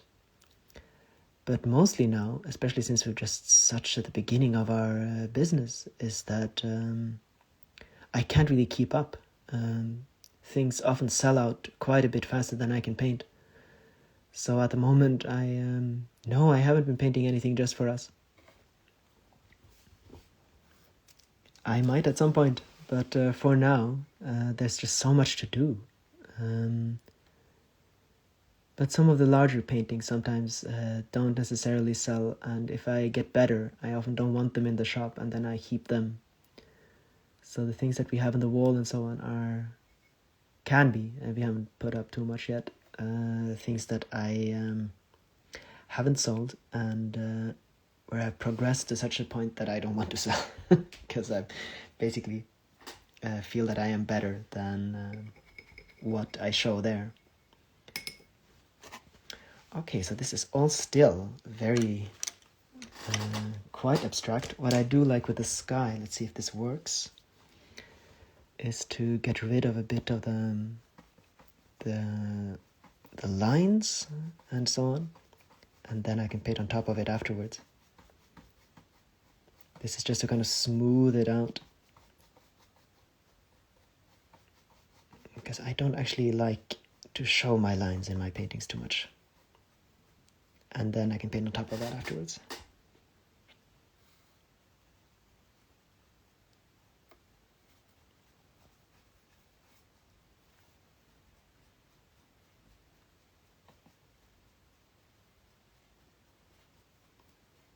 And all of the lines here in the snow, they will disappear anyway. We can keep most of them for now. So, okay, a little bit of work with the ice river again. This is not... Okay, I think I have an idea. So we'll just use black first to paint where the actual melting river goes. So you can imagine that the river has frozen over, and it freezes from both sides first. But as most rivers, they do keep running, and where the water is fastest, it doesn't freeze. And so especially when it runs down, like here and here, we can see it. And we'll just see the water as black for now. And then we'll get some white into there to see that it's flowing. But on the sides, where it's frozen, we'll just keep it reflects the sky. So we'll keep that pink, and then we'll get some snow on top from the sides, and that'll get it more realistic. Do you sometimes have trouble giving away certain of your paintings? Well, it's often a bit... well, I really enjoy it when people buy my paintings, so it's not as difficult. But it's sometimes it can be difficult, especially with the really large ones. But of course, it's easier now that I paint so much that every time something sells, I have ideas of other paintings. It was more difficult when I used to spend a lot more time on my paintings. Really amounts of time that you can't... basically while I was practicing. And one painting like this could take an enormous amount of time. And then getting rid of those, that was actually really difficult. Do you have any advice for artists starting out, running their own business? I left my very stressful job last year and went back to making art and selling it. I love it and learning so much. Well, the main tip I can give, and I know a lot of artists don't like to hear this, is in order to sell, it's really, really helpful doing exactly that, what Lena and I are doing, which is basically to get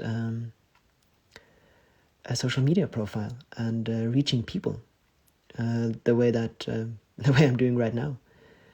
I tried for a long time to live off of painting, and I wasn't able to until I met Lena, and until the social media platform just made us reach so many people that it was possible.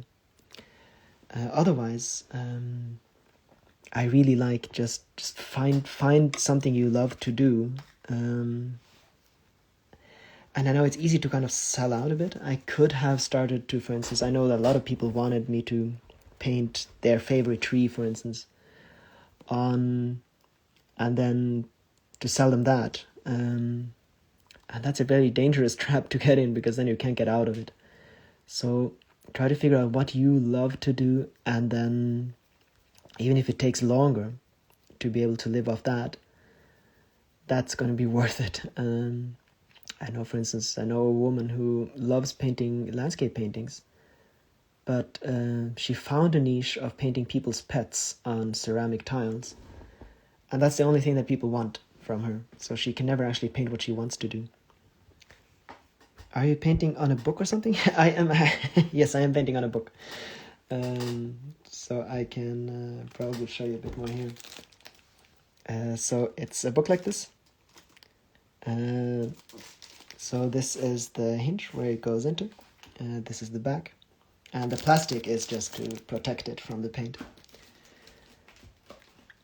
And having a wonderful... of course, I had Lena. I have a lot of things that were just really...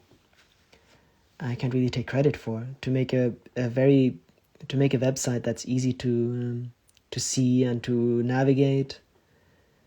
So yeah, for artists starting out, it's so different for everyone. Kind of who their audience is, what you make, what you create. But I mean, social media is don't make yourself too crazy about it. Of course, there are other ways of doing it and so on.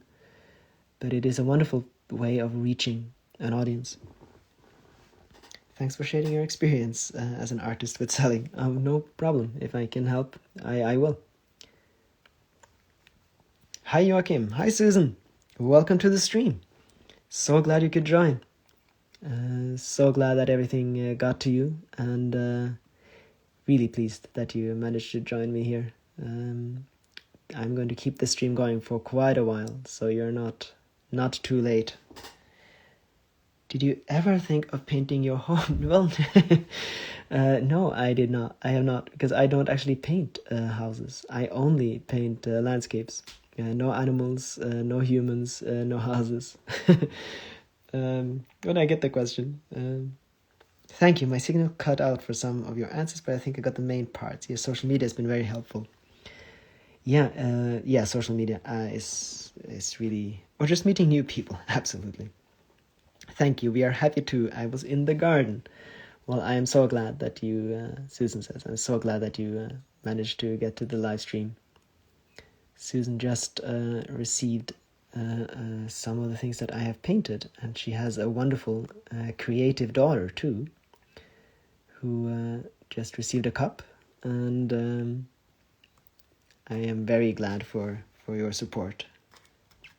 And her daughter actually drew a wonderful drawing inspired by one of my cups, and I think that is one of the, if not the highest praise that you can get, when other people get inspired by the things that you do and create their own versions of it. And I think that was just wonderful. It was a wonderful, wonderful drawing.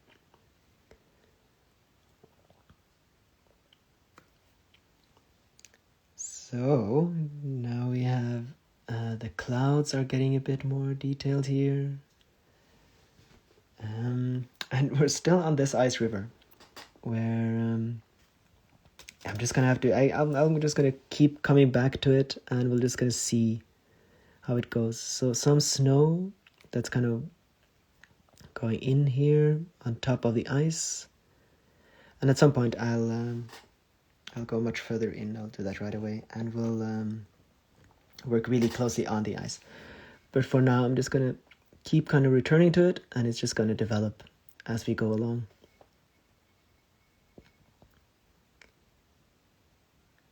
And yeah, for other things, I mean, one of the most effective ways that I have been able to live off of my paintings is to I can't, well, not everyone can do this, of course, but especially the way I paint is really suited for it, is to actually paint on things that people can use.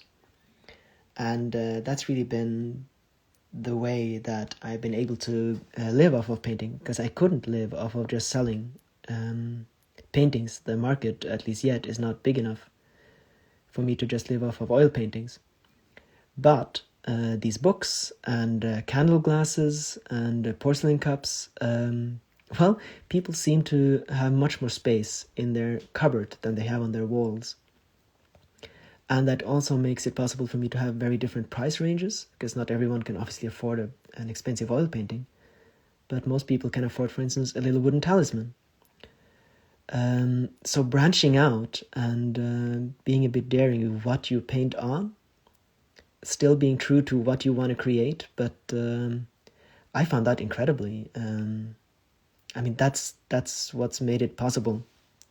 So I'm an artist as well. Started on my journey, Trima says, last year in November, and I can see social media are key to earning money. Yes. But yeah, I can't recommend that enough, really. Paint on different things and different mediums, and see what people are interested in. And painting on porcelain cups and painting on glass, that was really the way that it was possible for me to start living of what I do. Without that, it wouldn't, and it would still not be possible. So yeah, and please do not feel that you're copying me in any way. Just if you want to start painting on glass or on journals or anything, please do.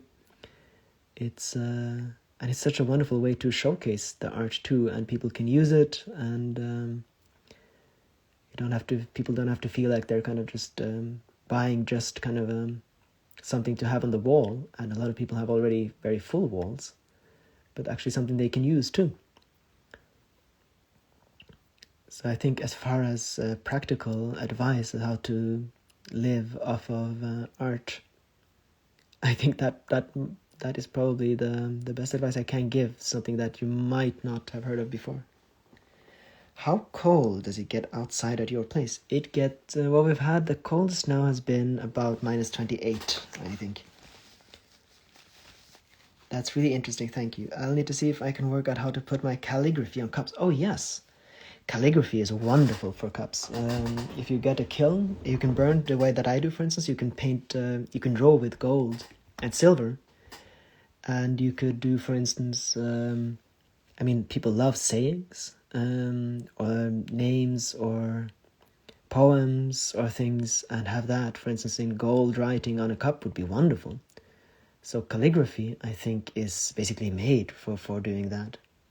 And have that on cups, I think would be wonderful. And could absolutely be something that you could make a living off of. I learned from you now. Good painting. Thank you, Niall. Love how you add snow on mountains. Also taking care of correct lighting and shadow. Amazing, really. Thank you, Art. Our introspection. Well, let's actually pop down some trees to... it'll make it much clearer for me as well as for you guys. The distances here. So let's see. Let's get this a bit further away again, just so that you can actually see that it is a book and how it looks. That's it. Yes, that is quite cold. But now it's not very cold. When it's snowing, it's usually warmer. Okay, so now it's to decide how far. This is often, because it's not completely obvious how far things are away, but once you put down trees... So I think actually it's... often I make the distances quite extreme right away, but I think I'll have them a bit bigger now, and then we'll go smaller over here. That would be really fun. I need to research gold paint and kilns now. Yes, do. It's a wonderful thing, and I think that could really be good. Where are you all from? Oh yeah, that would be nice for you guys to shout out where you're from. Please do that. Oh, that's great advice. Art on things for use. Where do you purchase your things you paint on? Are there laws, you think, when you're painting on things and selling them further? I am sure there are. The books I get from Etsy, we have already talked to the people where I do that. They already know that I do that. Cups and glasses I have bought from a different store more in bulk, so that I have that. And I think you have to figure out your local laws. I think that's different from different countries, how much you can kind of repurpose something and then sell it. So yeah, don't take my word for anything there. Figure that out where you live. But I think the laws, as far as I know, are actually quite relaxed with buying something and selling it on, especially when you change it and improve it. Norway, yes, Lalita Nova says Slovakia from Susie. Inky is from Scotland, south of Edinburgh. So again, if anyone wonders why I keep repeating everything, you guys can read it just fine. It's I'm going to upload this to YouTube later, and for those people that are watching this but not in the stream, they can't see the chat, and so when I'm just going to repeat everything. Trimos is from Slovakia in the middle of Europe and lives close to the mountains. Instam is from Germany, middle. I always love the fact that knowing that people are from all over the place. And we've had from India here now, and Sri Lanka, and Tennessee, and Austria for Elizabeth. AG we have from Hungary. Small mountains up here to 1,000 meters. Yeah, middle Germany. Yeah, you have the... that depends on which side of you are, of course. But yeah, there are some lovely mountain ranges there too.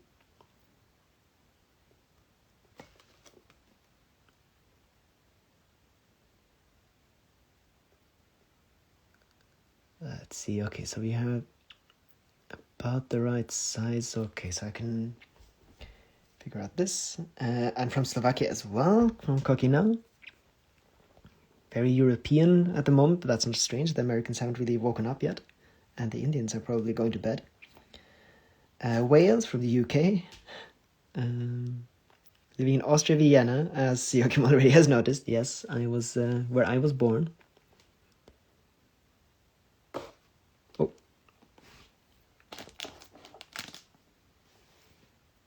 Okay, that was not a mistake. That was a mistake, but I'm gonna keep that mistake and make a tree out of it. Let's see, where was I supposed to plant this tree? It has to go here, because otherwise we're just gonna break the distances completely here. My video froze. Is that only here? I hope not. So I am moving here, so if anyone sees my hand moving, then it didn't freeze. So I think everything's good on this end.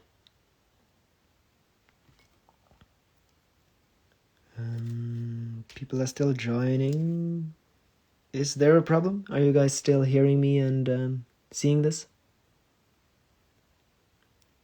I'm just gonna keep painting and hoping that... Yes, everything is okay. Okay, good. So I think that might be on your end, Elizabeth.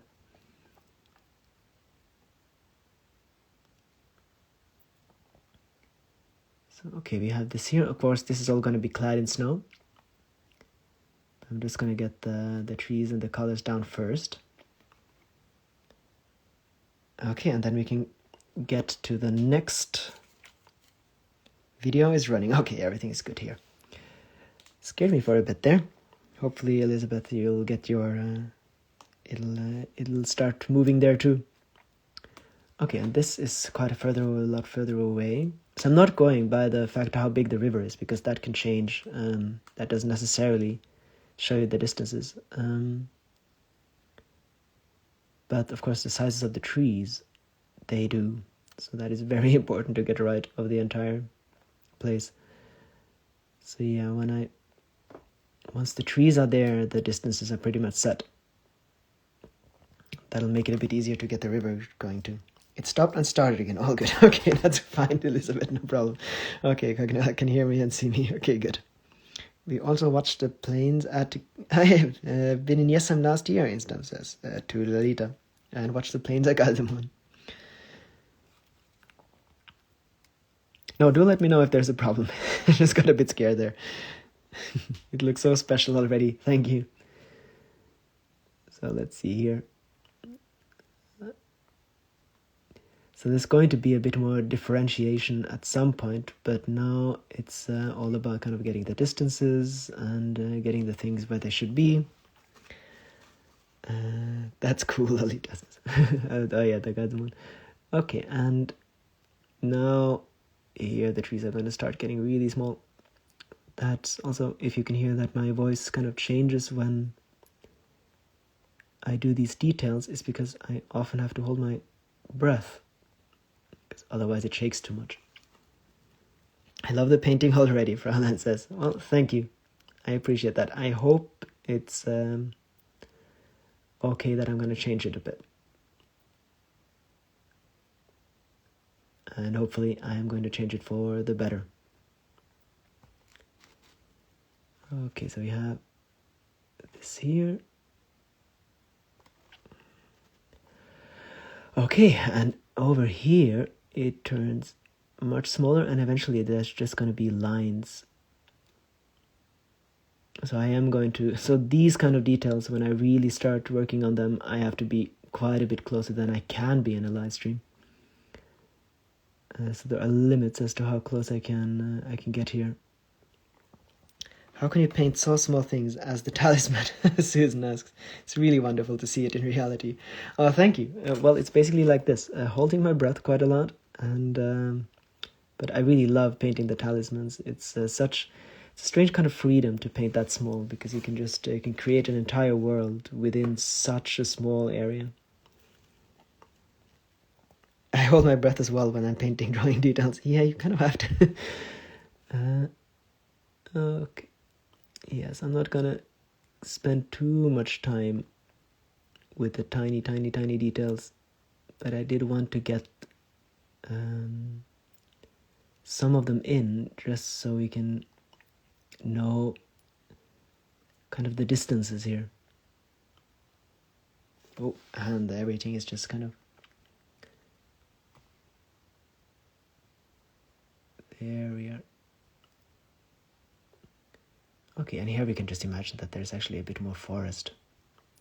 So I'm just going to do some larger lines, and all of this can of course change later.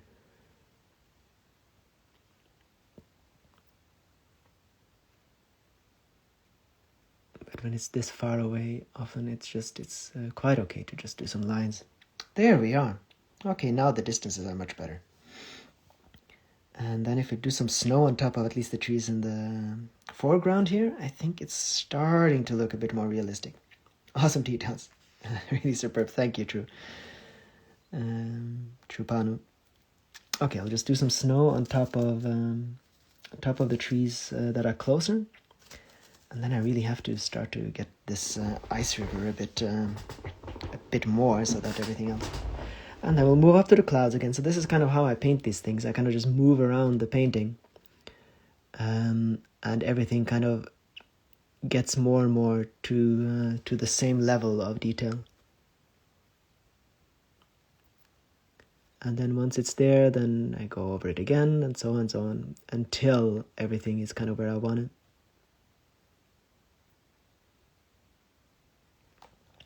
I have 2 of your talismans. They are magical. Oh, thank you. That's wonderful. Yeah, it's actually starting to be quite a lot of talismans out in the world now.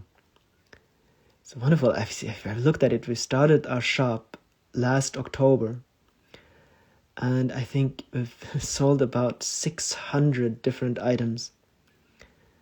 So I've been painting just a ridiculous amount this past year. And of course that's going to continue. But I've painted more than I've ever done in my entire life this past year. And the fact that there are now 600 different items all over the world is just completely incredible. Turn into NFT and make millions. NFT, is that the electronic ones? I'm not entirely sure what NFT is. It sounds like some of the new things.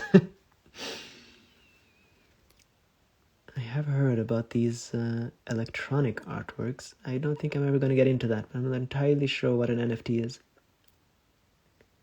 I might be living under a rock here, though, saying that.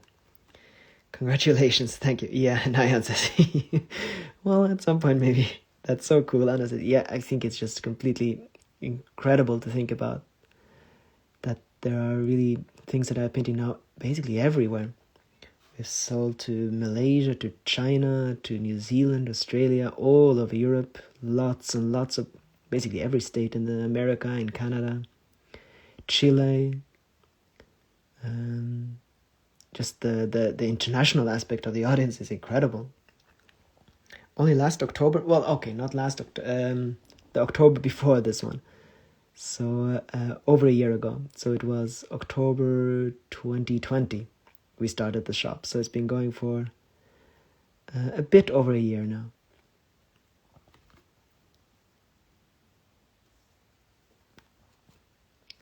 And it was really the mixture of, me and Lena coming together, basically, what made it all possible.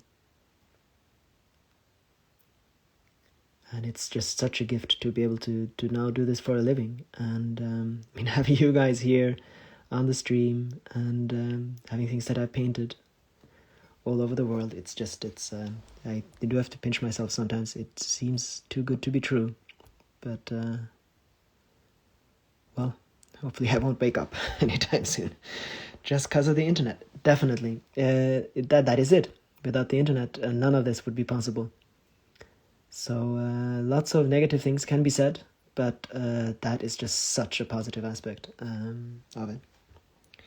Did you think about live stream with someone else sometimes? I was part of a live stream where we paint, drawing different things as we talk together and answer questions. That sounds nice. Anyway, still incredible cooking. I have thought about it. I am not entirely sure how that would work. But But definitely, that is definitely something I will consider. And I mean, if there are other people that that paint, and yeah, definitely, I could think about that. And we're 22 and getting more and more. Absolutely. Well, it's getting a bit later now in the day, and I think more people can join. I mean, in the beginning, I was often sitting here in the live stream completely by myself and just waiting for people to stop by. Now, so many of you have become not just regulars, but you actually stick with me for the entire stream, which is just completely incredible. Very thankful for that. It makes it a lot more interesting to have these streams. Bless Lena, what a great person for you to meet. My God, an incredible meeting. I am so incredibly thankful for having met her. And I mean, that just changed everything completely. So I agree. Bless Lena.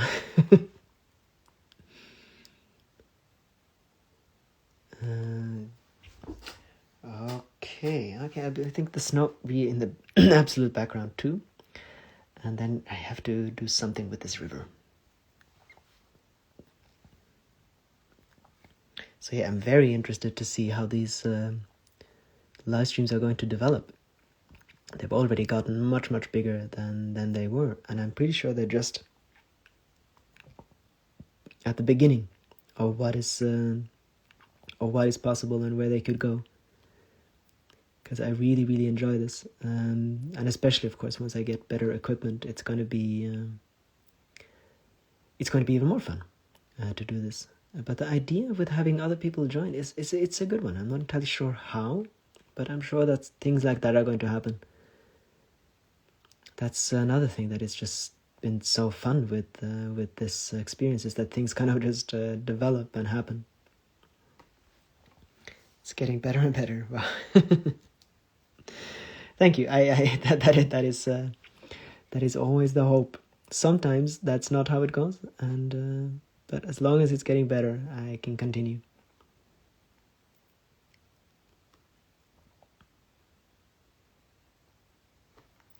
Nice painting. Thank you. It's yeah. We just started it together here on the stream. And yeah, the trees in the foreground are going to start bothering me a lot very soon. That's kind of the thing. Now that things are getting more proper here, these abstractions are no longer okay. I'm just gonna I'm just gonna do like one branch first, just to kind of have it there, and then I think I would like to go up to the sky again and then down to the ice river. Do we sometimes forget to eat something while being in the flow of painting? Oh, that happens. Absolutely. Now I have quite a clear a little regime here when we eat and how we eat, and when I make food and so on. So it's not as bad as it used to be, but it can happen. So just to kind of have the idea of how it should really look. Because of course this should be much more detailed than it is at the moment. I mean, here, for instance, I mean, every tree, there is a lot of work. This is not even close to being finished, and it's not going to be finished today. But I think we can get so far as to kind of, so that it's kind of clear where it's going. So yeah, every branch here, every part of the tree does have to come out again. And yeah, Eleni is here too. She says, very beautiful what you paint now. Oh, thank you. Please say, maybe she can understand me. Thank you, Eleni, so much. And I'm so glad that you are here and have joined us here in this stream. I wonder, do you sometimes find yourself in the moments of anxiety, and what do you do then? Does painting help? Absolutely. I mean, that is one of the main reasons I think why I kind of started and stuck with painting. I can be quite an anxious person, and that's the thing with painting, and just arts in general, I think, is that it kind of transports you into a different world, a world where you have control, where you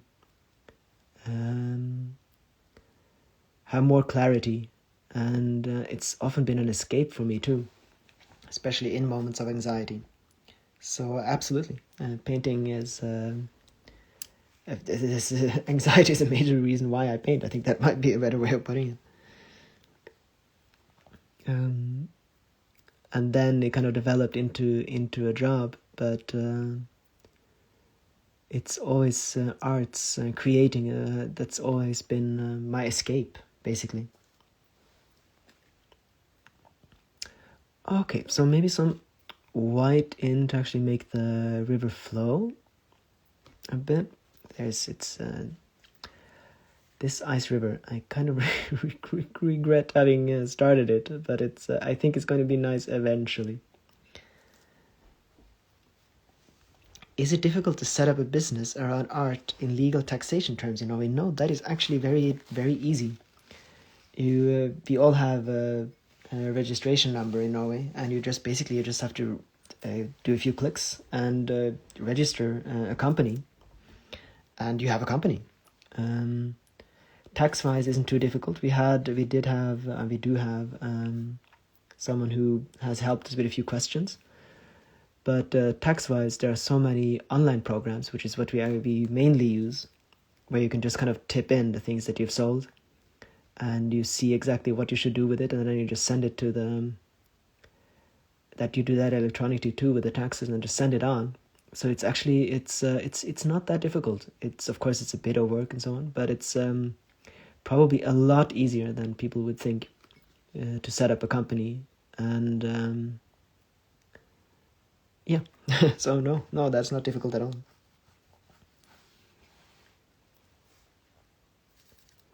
Okay, so the water is flowing here. The ice is going around. I think it was easier to do it from close by and then go into the details.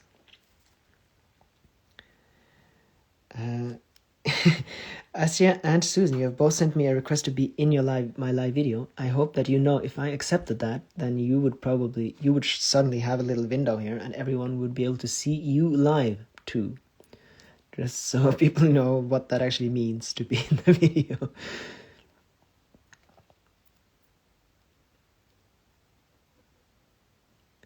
I think that's the kind of the way with these things. It often seems much more daunting and challenging to start a business and to do these things than it actually is. It seems that that's something only other people can do and so on, but it really isn't. Okay, I'm starting to have an idea of how this river might look. Okay, and here, of course, the water is gonna come down. Here, this is gonna be turned this white, and then it moves a lot here, so it won't be quite frozen, and then it'll freeze over here, and then it just runs here. Now we can get some white again to have a little bit of life in it. So I'm starting to have an idea. So this is kind of, at least how when you paint from imagination, you just kind of have to try out things. And then eventually, once they start to look a bit more like you want it, you can kind of go from there. I remember I sometimes looked at photos in the very beginning of painting. But then the second I would look away from the photo and try to paint, it was just completely impossible. And I realized if I continue painting from photos, there's no way I can ever release myself from it. And so I've kind of made this rule that I never look at photos while I paint, but I look at them sometimes and learn things at other times, and then I can take it with me. But it just gives an incredible amount of freedom once things are learned. But then you get these difficult times like I've had now, not exactly knowing what you're doing and what it actually looks like. But I think it's starting to make a bit more sense.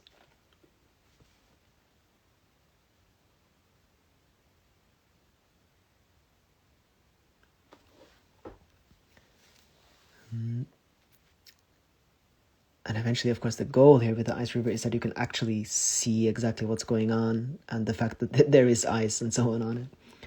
But the way I paint from abstraction, I think that's kind of the way most people do paint. Although if people paint from photos, there's photorealists, for instance, they often actually paint with less details, but in a way that when suddenly it just looks completely real. Here, it is a bit of a different task, but suddenly you kind of start to see it in the way that you want it, and then you can go from there.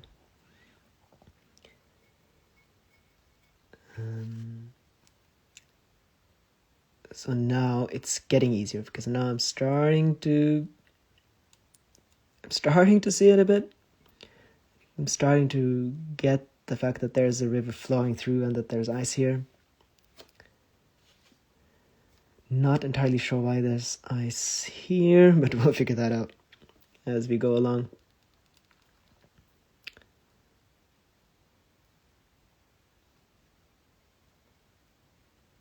And then I think it's time to go up to the clouds again.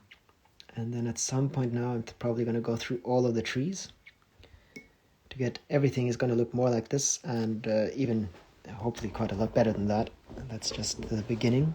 But the sky, really, we only started with the sky. It's nowhere near where it should go.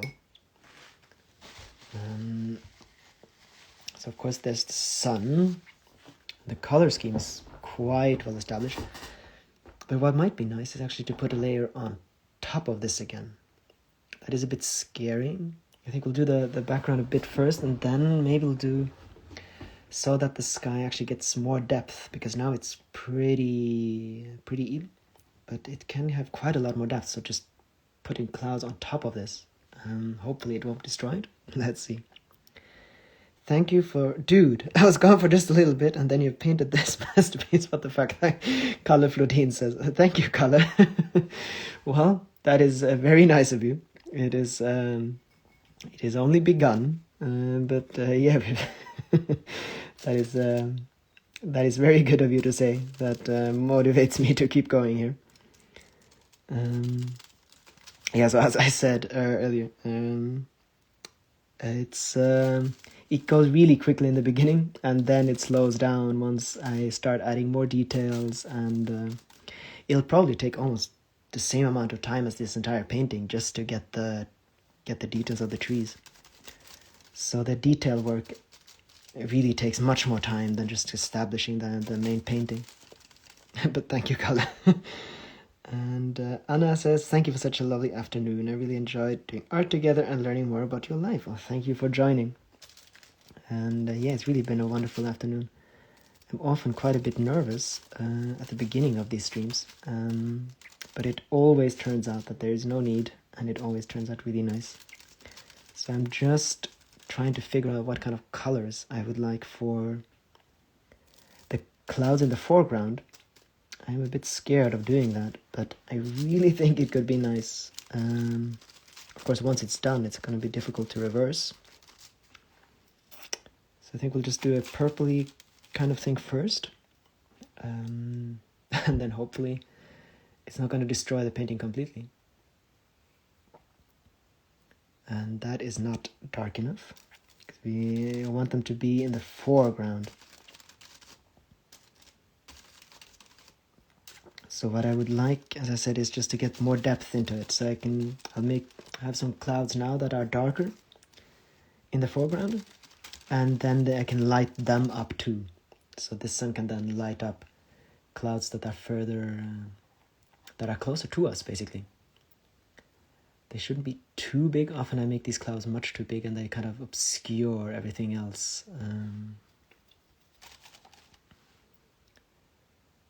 And that cloud might be something that kind of comes our way here. That's going to be clearer once we get some highlights in. So with clouds too, of course, since I don't have a reference painting, photograph or anything, it's kind of just to try to imagine the way that it moves. So we'll kind of have a cloud here and it breaks up. This cloud, I imagine, is one cloud, and it's kind of breaking up here, and it's a bit more substantial further down. And I think we'll want to have it basically across the entire painting. But as I said, important that it doesn't obscure. And then, for instance, just to get it, that everything is joined together, so it's all a part of the same thing. And then imagine what kind of a wind there is in it, and so on.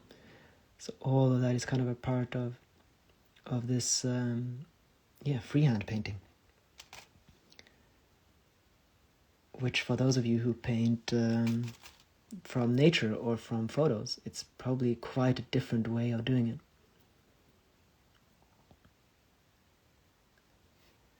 Okay, I think it's not ruined everything too much. Hopefully it's going to be even better when it's we have more highlights. And these things are always very scary, and often it really does seem like you're destroying the painting. But often it really does give it more life to have these layers on top of layers. And even if you do destroy one painting, other paintings are going to be better because of it. Yes, I think that's it's not going to end up looking quite like this, but it's I think that's kind of what I wanted. Then we'll just join up the different strands. No one's saying anything. I'm not sure if that's a good or a bad sign. Hopefully I haven't destroyed it. But once we get some highlights in, it'll definitely, hopefully, be an improvement. So, and kind of the tail end of the clouds here. And then I think we'll go back to the sun and figure out what kind of light is going to be up in the clouds. But I can do just a little line here first. So what I do now is just to get the same color basically from the sun and everything, and then just plop that up into the cloud and see how it's going to look once we get some more life into them. I think that should probably be just one color. So if we'll have something like this.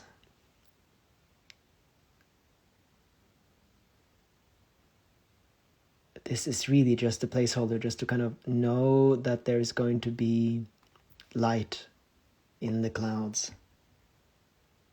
So something like that, and a bit further up too, so that it's not completely disjointed from the rest of the painting. And then we'll just move back down to the sun again. And get some more life into that, and we'll move back into the river and to the trees and so on, and just go round and round the way we've been doing this entire time. Thanks to you, I started drawing and painting again after 8 years. I wish I could draw landscapes because I don't like humans, but oh well, it's a start. Well, I only paint landscapes too, so no judgment from me. I am so glad you started drawing and painting again. That's wonderful. I can be part of you starting to be creative again. That is wonderful.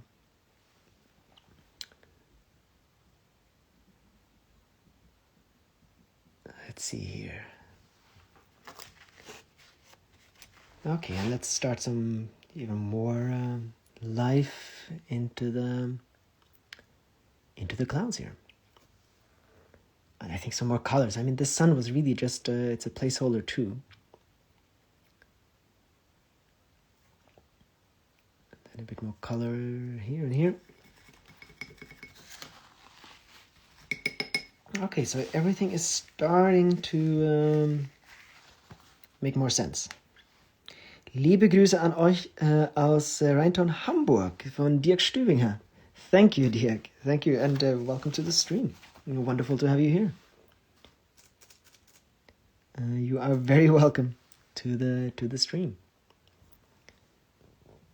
Aus Rheintown, Hamburg. Oh, so Rheintown. It's probably raining. Hamburg is much known for a lot of rain.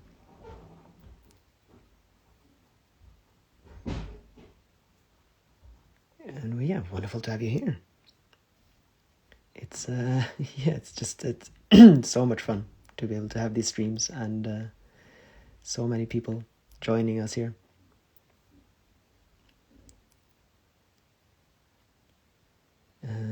And I'm not necessarily going to reveal who you are, Dirk. That you have to do yourself, because I'm not entirely sure if you would want me to do that. But yeah, it's really nice to have you here.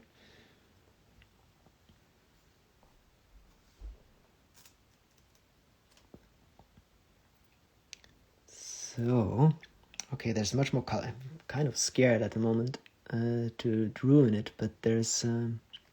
I really want there to be more life into this painting.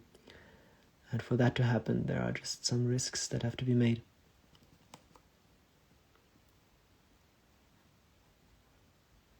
And there's so many paintings that since I've been painting so much this year, I've basically painted out most of the ideas that I've kind of collected after all of these years. And it's starting to be time to experiment and do some new things.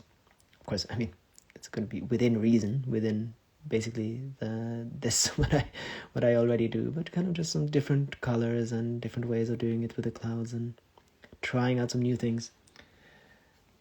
There are so many different phenomena in nature at any rate, so there's I'm never going to be able to do or to have painted all of the things that I can imagine painting, even within an entire lifetime.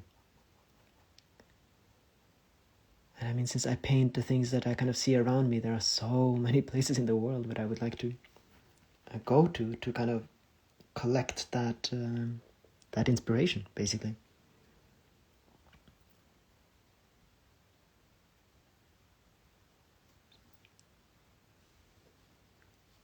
And then I think the sun would probably have to be quite a lot brighter now. And then we can get those colors into the ground again, and so on. Let's see here. And then we'll get a little bit of orange around the sun. And the sun probably shouldn't be completely white.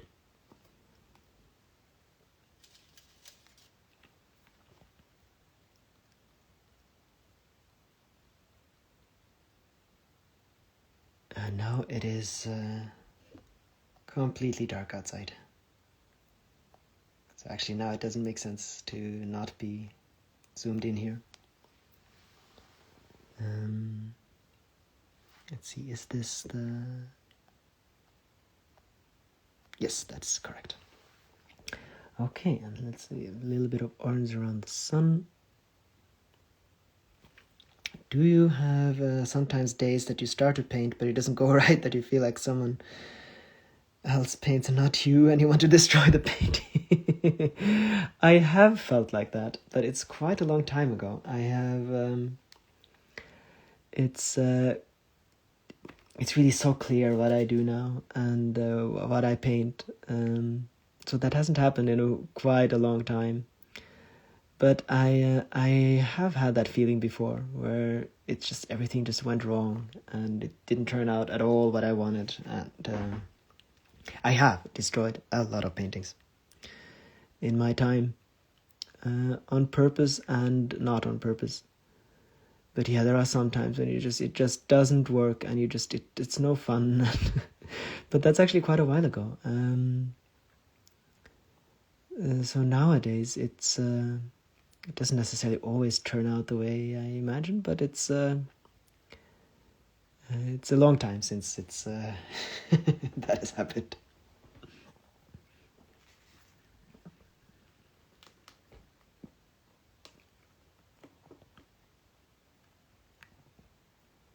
Okay, so the sky is not nowhere near finished, but it's a bit further along at the very least.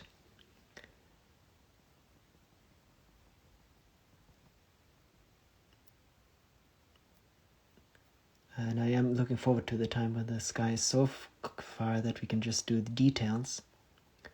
But for now, I am still not entirely happy with it.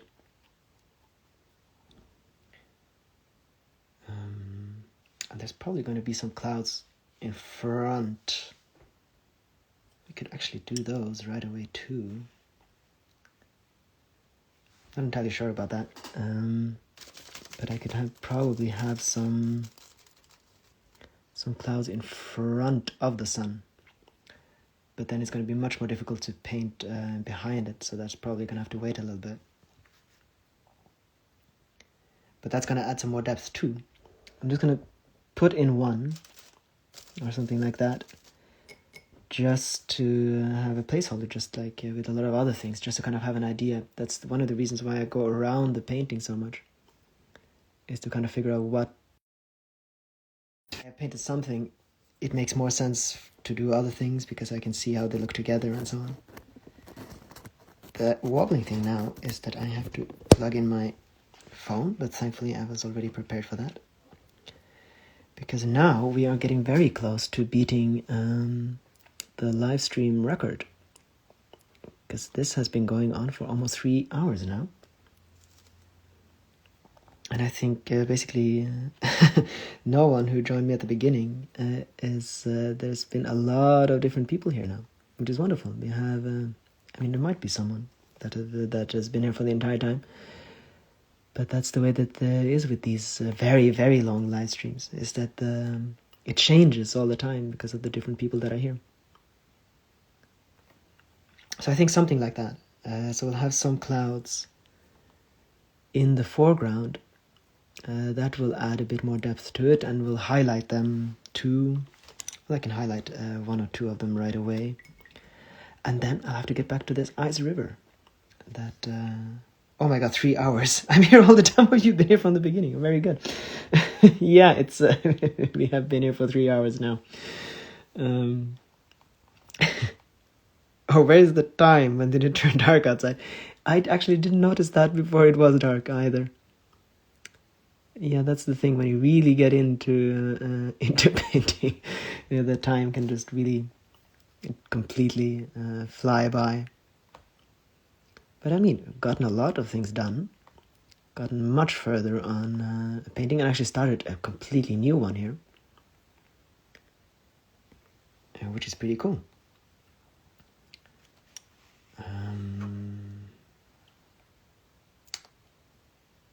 Yeah, okay, so this ice river, let's see.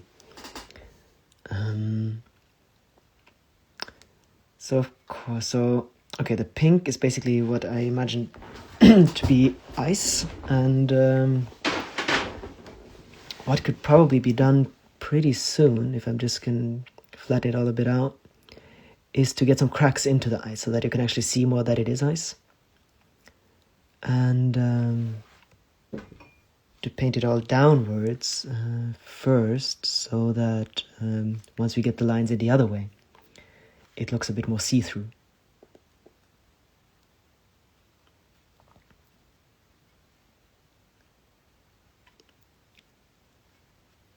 So this is gonna be a bit more detail work. So this is kind of the time now where a lot of the main things are done and everything kind of calms down and turns into, detail work, basically. Lots finer, tiny little lines, and a lot of the stressful but also fun parts of the beginning are kind of done. And this is actually where most of the time goes. So as you can see, that it didn't take too long to paint basically this entire painting. But this is only the beginning. And it's probably not even halfway done, even though a lot of the main parts are. So the detail work is really what takes absolutely most of the time when I paint.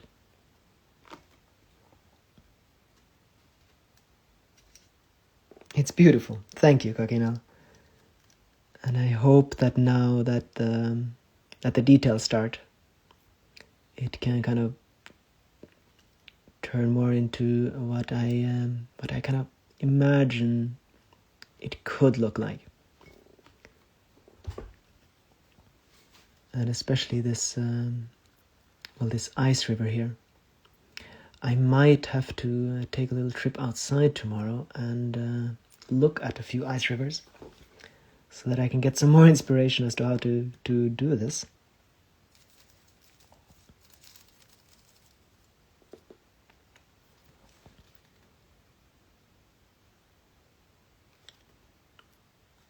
I can see some snowmobiles outside.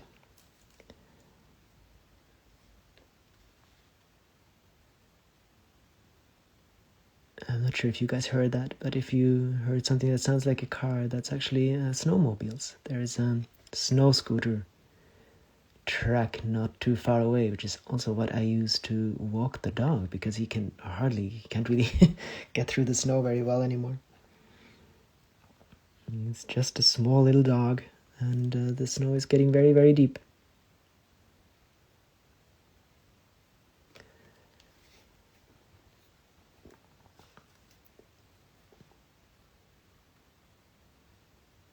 Yeah, so this is actually always the part where I kind of get afraid that things get boring. But, oh well. We could go on to a different painting, but I think it's kind of fun to continue on something that's you've all been a part of now for a few hours. And at least get it so far that you kind of get an idea where it's going. Well, of course we have that now, but I mean where the details are going and how it'll look when it's finished, because that I don't think is too clear yet. Because it mightn't sometimes seem, and I know a lot of painters think that it's kind of a waste of time to just paint in all of the tiny little details, but it does really do something to the painting, I think.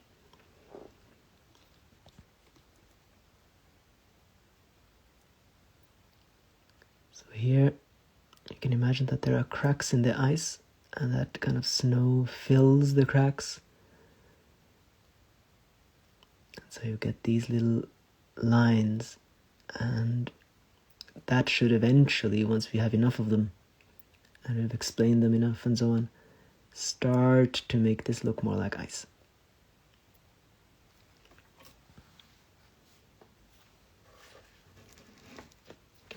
Probably move this camera a bit closer, actually. There we are.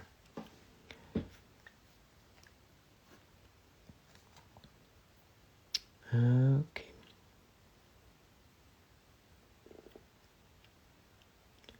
So, yeah, okay. I'm just gonna keep going here, see if we can make this look the way it ought to.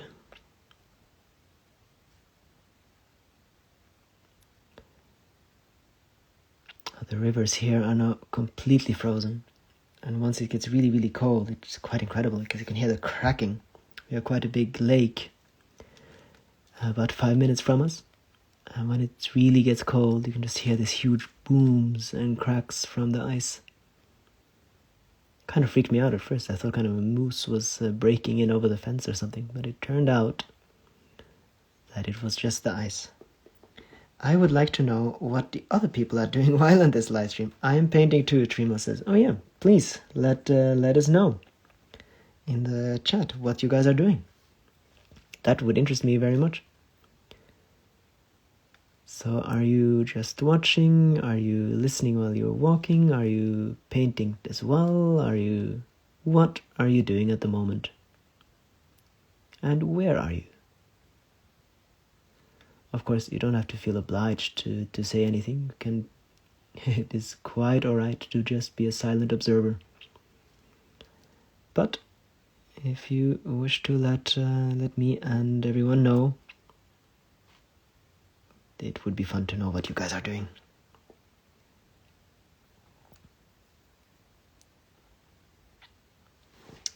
This is, I think this is a good thing. So I'm just gonna mark out the snow. And now we can kind of get the borders a bit better. And then the snow can go on top of the ice, and everything can look a bit more. Well, I think, Trimos, that the audience right now is a bit more of a silent audience. At times we have a very, very chatty audience. But sometimes not, which is quite fine. I am still finishing something at work. Yeah, I did start this stream quite early. I did get a few messages from people that said they were at work and couldn't participate, but thankfully, that doesn't stop everyone from being here.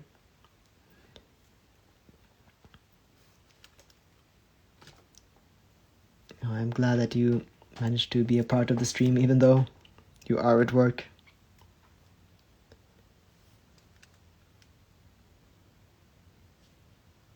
Let's see here.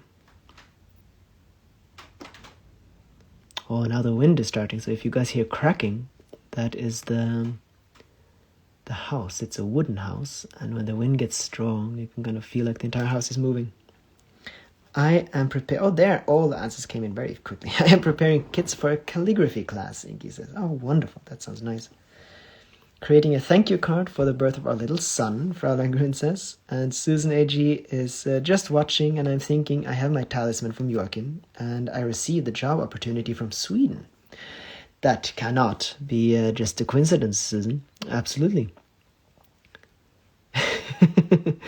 Very true. I mean, sometimes you kind of have to take these hints from the universe. I wholeheartedly support a job opportunity in Sweden. A big decision, of course.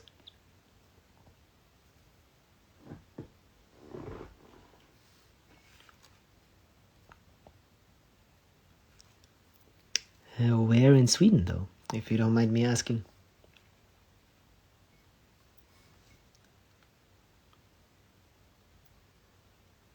Let's see here.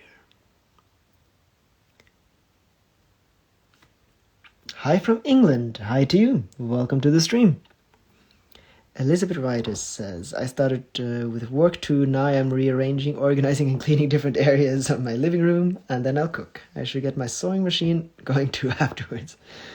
Very good. And Trima says, wow, Susan. Yeah, I think we're all very supportive of job opportunities in Sweden. There is a lot of rearranging of thoughts, I know now, especially to do with the pandemic, of what people would like to do and where to work and so on, which is very exciting, I think. A lot of rethinking. I'm summarizing a lecture from university. I'm in love with your art. Thank you. I very much appreciate that. That is always very inspiring to hear from Seth Smith. Oh, such cool things you guys do. The calligraphy on cups, I think, is a very beautiful idea. Oh, yes, please do that, Inky.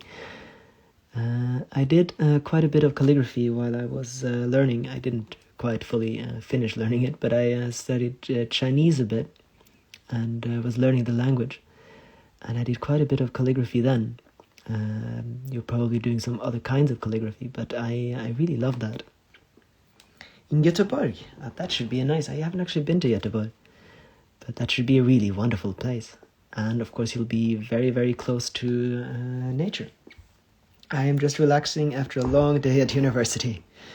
I am glad that this stream can be a place for relaxation after a long day of university. I have done my fair share of university studying and know how good it is to be finished after a long day and just doing something to calm down.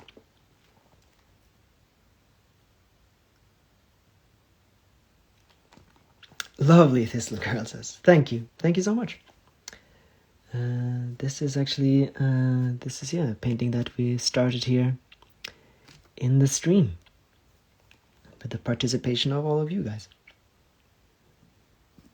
That sounds amazing. I only do calligraphy in English at the moment, but would love to learn Chinese calligraphy at some point. It's really nice. Because, of course, English calligraphy is wonderful, and I love the calligraphy brushes. So the difference is, of course, the Chinese calligraphy is actually done with a brush, which I just found incredibly wonderful, because it's closer, actually, to painting than is Western calligraphy. But, of course, if you want to do the idea of writing on cups, of course, the English calligraphy would be best, but you would still have to do it with a brush. So I think you would have to have a kind of a stiff brush that kind of mimics the pen that you would use. But I think there are ways to using a brush and still doing Western calligraphy with on cups. So if you do that, please. Let me know. It will be wonderful to see.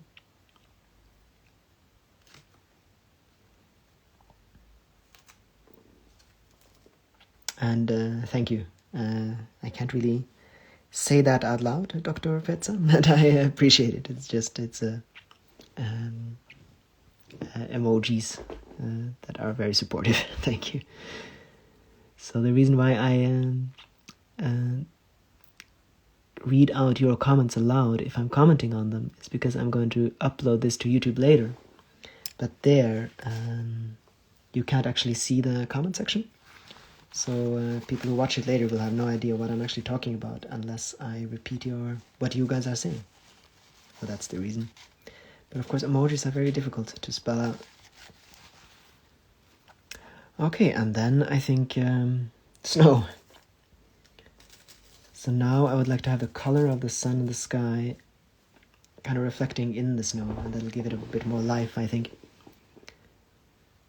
So I'll just do the highlights, and then I'll go over it with a brush to kind of hide my lines again.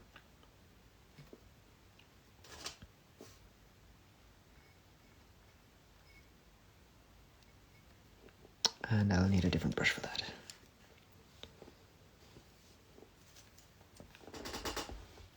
Let's see. Yeah, I think something like that. And I actually have to remember when I make the river now that it should be the size of the tree, because I think I was actually concentrating on on a much bigger river, but I have to remind myself that this is actually kind of a small stream.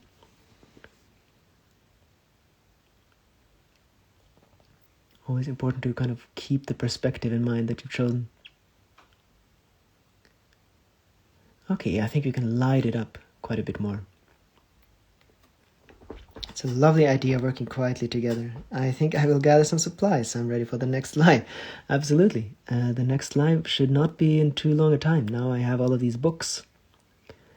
I really love painting on these books for these streams, and it's the right way for the camera. So until I have different equipment for the streams, these books really are absolutely the best ones.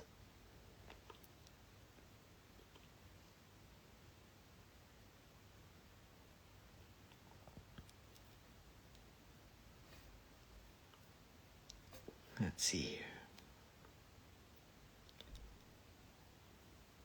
Yeah, I can give you guys a bit more warning next time for the stream too. This was kind of I hadn't really decided if I wanted to do one, and then suddenly I did, and so it came at a strange time of day. Yeah, I think we can light up the snow quite a lot more, and then probably make it darker too at some other point. So that's often the bit of the challenge with this kind of color theme, with the pink and blue and so on. It can get a bit there's not the contrasts aren't really strong enough, but there are ways of doing that.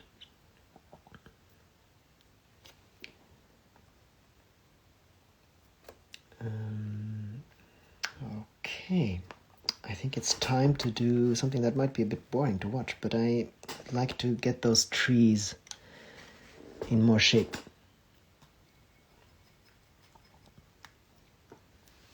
Because they are not even close to detailed enough. I do have to put my hand very much in the middle of the painting. Let's see if I can get close enough.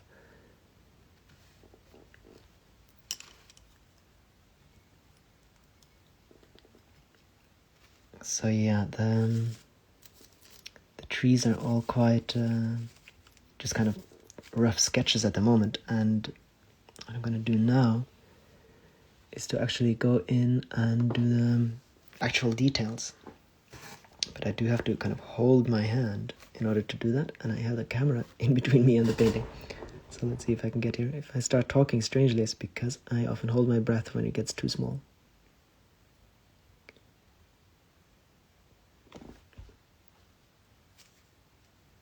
Let's see here. So this is probably something I should be doing away from the stream, but I would like... I can't really continue unless it's a bit more detailed, because it kind of bothers me when I paint the rest of it. I do like for the entire painting to kind of be at the same level detail-wise, which is also one of the reasons why I don't paint one thing, I don't finish one thing and then I go to the next. I just move around the painting a lot. This isn't going to be the last time I do details on the trees.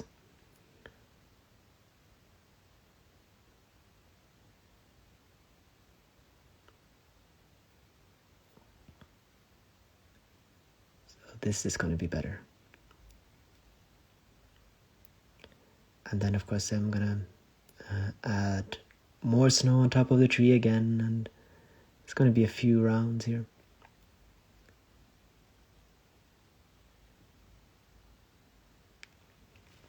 Do you teach painting? No, I don't. But I live off of painting, so I sell the things that I paint. But no, I don't teach.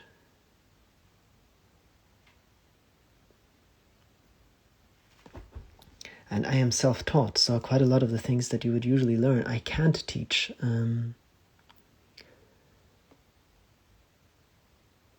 So I don't actually think I could probably do tips and tricks for the way I paint, but I think an actual art teacher should probably know other things than just the specific way of that they paint, and I only know this. Such a shame. Well, maybe at some point.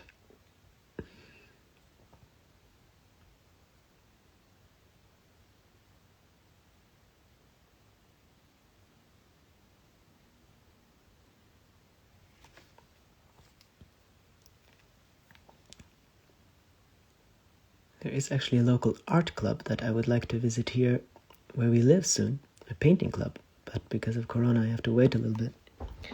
What's your advice for artists who want to make a living out of their craft?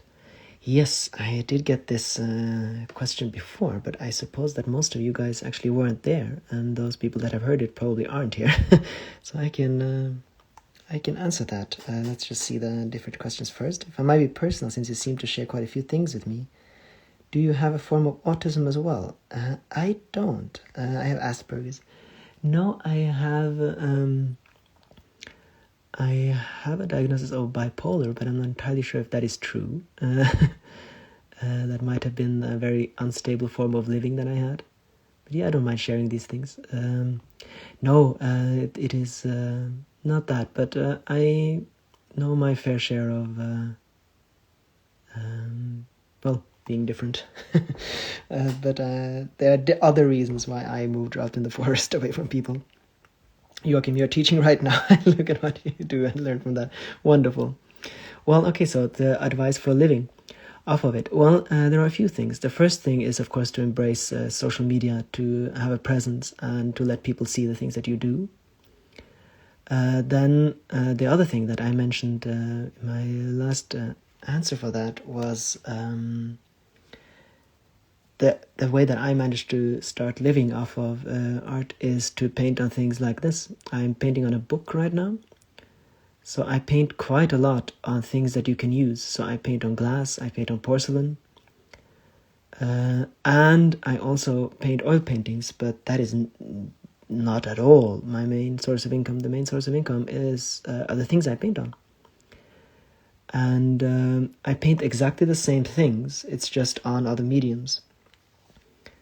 So it depends on what kind of art you do, of course, but if it is suited for it, I can heartily recommend painting on different things that people can use, cups, glasses, and so on. And it's much easier for people to actually buy that, and you can make it a bit cheaper than you could a big piece of art.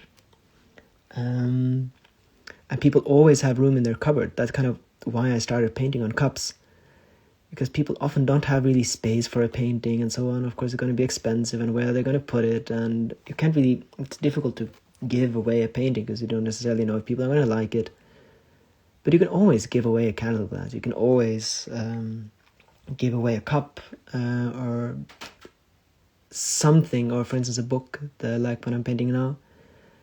And people have been much more willing and much quicker to buy things like that from me. So I can paint exactly the way I always paint, but I can paint on things that are more practical and people can buy much more. How did you get that idea? It's genius. Well, I'm not sure. I think my father came on the idea of painting on porcelain. I wanted to paint on porcelain, I think on glass, actually, for Christmas decorations.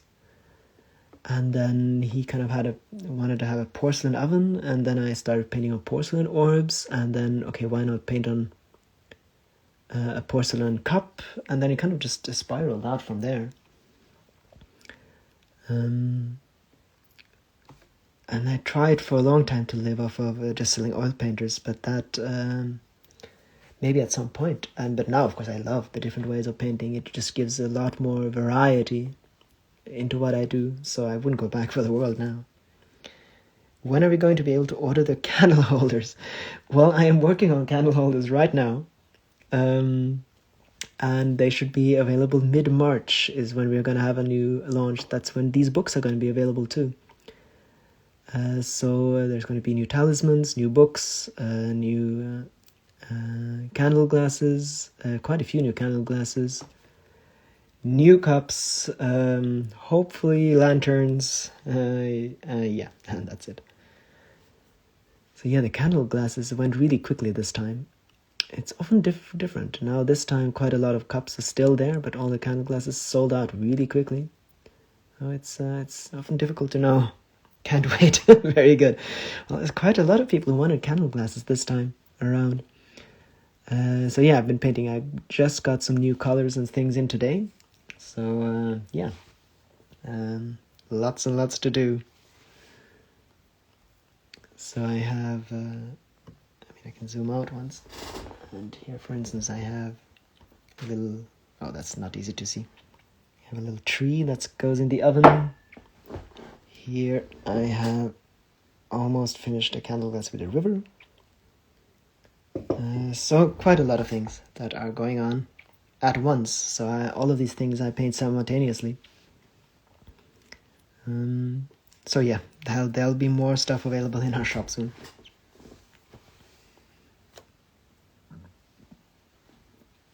But I mean, that being said, with selling on cups and so on, and I mean, that's good for markets too. People can just grab them with. But without the social media presence, especially, of course, so I mean, mainly from Lena, we wouldn't have anything close to the amount of customers we have. So the presence in social media really is kind of without that, it wouldn't work. So I think those two things together is really what has made this possible.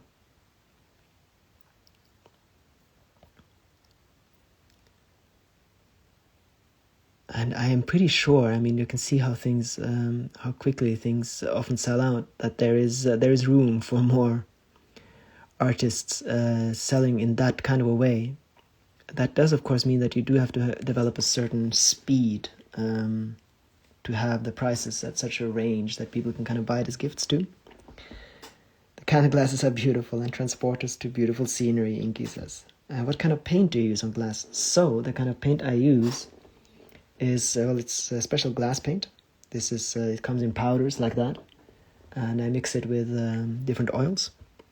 But it's especially made for glass, and then I have a kiln where I burn it at 550 degrees Celsius, and that then makes it stick. So you do need a kiln, especially if you want to sell it, because you can do it in your oven, but that's not going to stick even well enough. But just you can buy a very old kiln quite cheaply, just something used. It doesn't have to be anything fancy, and the glass paint isn't too expensive. It does take a little bit to learn though, because it's different. It doesn't seep in like the paint here does, for instance. It seeps into the painting, but glass paint doesn't do that. It just sticks on top of the glass. So it's been quite a learning curve. But after a while, you familiarize yourself with it, and it gets a bit more similar to what you're used to. But I mean, that's part of the fun too. I don't think I could sit here and paint for 8 hours a day if I only painted with oil on canvas, for instance. So we have already set up a new record for your live stream. That is true. This has not... Good God. Yes, you're right. This has now gone on for 3.5 hours. Wait a minute. We started at 2, 3, 4, 5... 3 hours and 15 minutes. I think we still have to go for another 15 minutes. Then we're on par with the last one.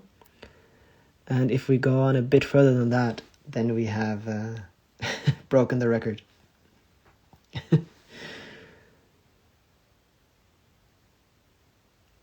I mean, that's the thing. I'm actually doing my job at the same time. So for me, there's really no limit to how long these live streams can go on.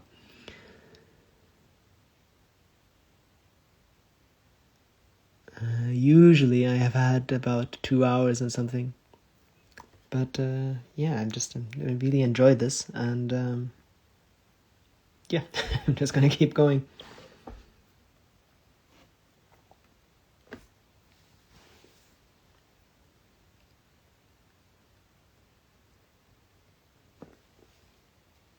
And while this isn't too close to being completely finished, it's actually quite far along. And once we have these trees finally, there I have to rearrange this a bit so that we actually get the entire... Oh, there we are. There we are. There's the entire book. Yeah, so just get the details on these trees. That's really gonna help me.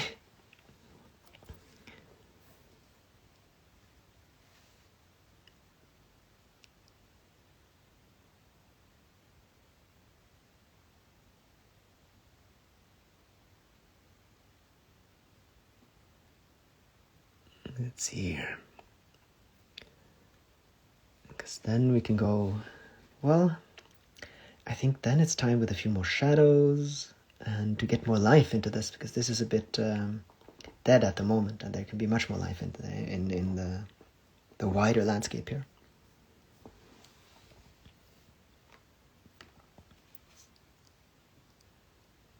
And it's always very difficult to end these live streams because there's so many people that then suddenly join.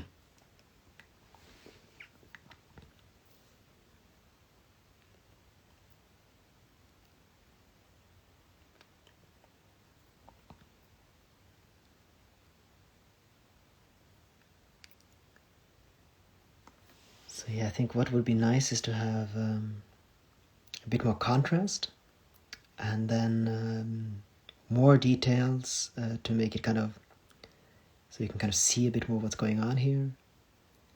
And maybe some higher hills or something, and it's just that there's more going on in the landscape, I think. And then something has to be done with the clouds up top there. I'm not entirely certain how that's going to continue. There's lots and lots of things that can still be done.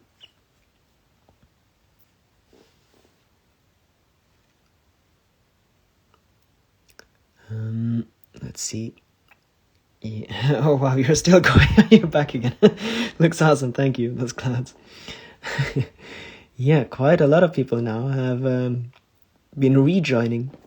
after after leaving. Yeah, this has been going on for a long time, this live stream. At some point, of course, we do have to have an all-day live stream, but then I would like to have some better cameras and so on. And it would be nice if I have a different camera to actually do a huge painting live. I have a large canvas behind me now that's just waiting, but I can't do that live with this camera.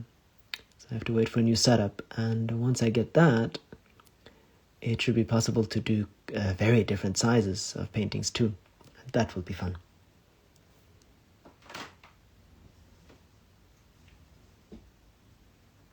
And if anyone is wondering, those sounds it's starting to pick up outside. It's kind of getting into blizzard territory.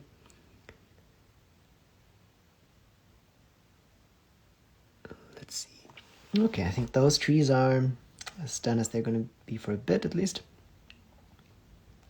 And then I think I want to do the one on the right, and then we'll do the landscape.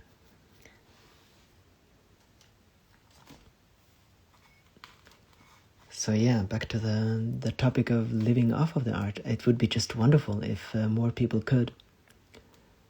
I know most artists, for instance, in Norway, live off of, I don't know if most do, but it's, which is a good way of doing it, because a lot of artists don't make things that they can sell necessarily. They have exhibitions and so on. So there are government grants. But for those of us who are not that kind of artists, that make like exhibitions or are going to be featured in modern art catalogs, it's this way of making kind of small things that can be sold to a wider audience and then being able to live off of it. It would be wonderful if more people could do that. And the internet makes it possible, but of course it's not that easy to be seen because there's just a lot going on. But I really hope that more people can do that, because there's so many creative people in the world and so many wonderful things. Hi, Dad. Hi, Emmett. Welcome to the stream. It would just be it would be wonderful if more people could live off their creativity. I mean, we have enough stuff in the world. It would be brilliant for that to happen.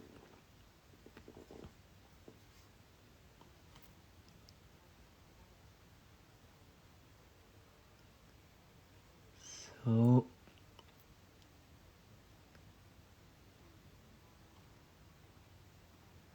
so this can either be incredibly meditative or really frustrating once you just kind of want to finish with the tree so that you can continue with the rest of the painting. Lena's photos are beautiful too. Yes, I think so. Very much. She now needs a new camera so that she can make more photos and make new posters. But at the moment, she doesn't really have the camera she would like to, so it's going to take a little while. But at some point, she's going to come out with more photo prints. And she has some wonderful photos already, especially of the Northern Lights, for instance. And I think that would be just beautiful on a big print. I think art is taken more seriously in different parts of Europe. In the UK, there doesn't seem to be much care taken of artists, and for it to be seen as a real profession, it's so rubbish. I think that's often the kind of the economic models too. I think in the UK, especially in the United States, it's kind of said that you kind of have to live off it yourself, and the state, I don't think, does very much to support it. That's different in Scandinavia. There's quite a bit of support, but in a different way. So you kind of have to have gone to the art academy in order to get support, for instance. And it's, other kinds of artists. So a lot of the art these days is more in especially if the ones getting grants are not the ones that are doing these kinds of things. I think it would be very difficult to get grants to create the things that I do. I think it's seen more as art often today is more of a conceptual thing, and the skill involved isn't really important.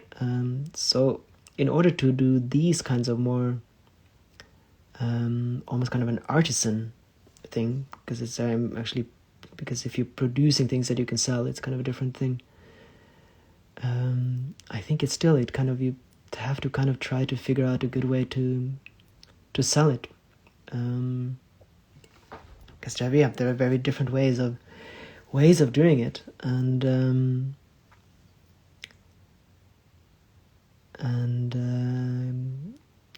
I think government grants are probably more suited for a different kind of artist.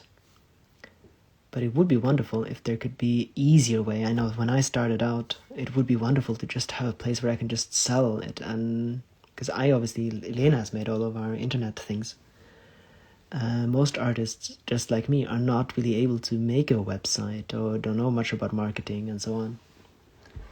So it would be wonderful if there could be an easier infrastructure where you could just kind of show off the things that you do, and if it's good, then people can buy it.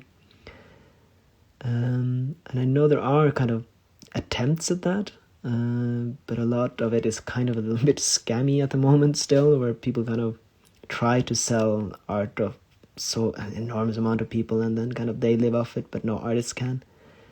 But I'm sure that there are better ways of doing it, where it's easier to be seen and just to kind of do your art. And I mean, the internet, it should be possible, and I'm sure it will be possible, but we might be in a bit of a transition, a time of transition, where it's not all there yet, but hopefully that can change, and it might get easier. But I always kind of thought, what's in your book? Well, there's nothing in it. There are just blank pages. Those pages are supposed to be filled out by people that buy the book. So the books it's a ring binder with blank pages. So it can be either a journal or, just whatever you want it to be, basically. So that's what's in the book. Where was I? Hopefully. What I was going to say is just, I really thought that if I just get good enough, at some point people are going to see it and they're going to buy it. But of course no one is necessarily going to see it, no matter how good it is. So getting that visibility is just a key, and I really hope that that's going to get easier. I mean, at some point, not at all yet, we're far from it, but perhaps at some point we can invite other artists onto our website, for instance, too, and so on, and to just have more of an infrastructure where, and I'm sure other people are going to be doing this, so that entire process just gets easier. Thanks, Ella says, No, you're welcome. It's I would show you, but I don't actually have any book that isn't. This is all taped shut, so that I'm not going to destroy the pages.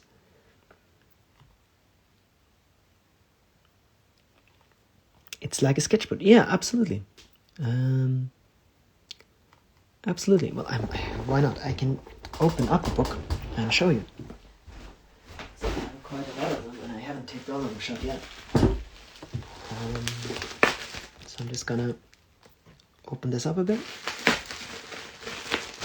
Just have to. These sounds are just me packing up a book, so that I can show you guys what it actually looks like. So we get these from the Ukraine. It's a family business that makes them, and so they look like this. And when you open it, it looks like this. So it's a ring binder, and there are pages, so you can actually switch them out and let her cover, and then you can close it like this, and that's the book. Do you know the Nordic language? Yes, so I am Norwegian, and so I speak Norwegian, and I understand Danish and Swedish. Though Danish can be a bit of a challenge. So yes, as a Norwegian, I understand all of the Scandinavian languages, but not Icelandic or Finnish. Appreciate your thoughts on this. I have luckily found a group of artists locally, and we all support each other on different skills and knowledge. Something like that is, of course, wonderful. Absolutely. Yeah, I think there are so many different ways of doing it, and it's hopefully going to be developed further, that it's just easier to become an artist. I mean, it's one of the professions that doesn't necessarily involve destroying too much of the earth, because it's not much of a, you don't have to consume much to do it, and we don't really need that many people anymore necessarily. It depends on where you are in the world that work with traditional things. So hopefully there's more room for artists. Oh, like it. Awesome, cool. Very good, Emmett. I am planning to get one of your journals once I save up money for it and stuff like that. Oh, wonderful, Kakinal. I am very interested to see which one it will be, what season and so on.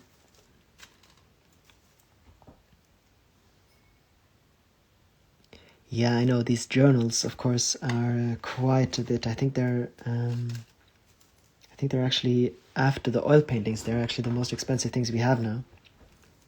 And a part of that is, of course, we have to buy the journals too.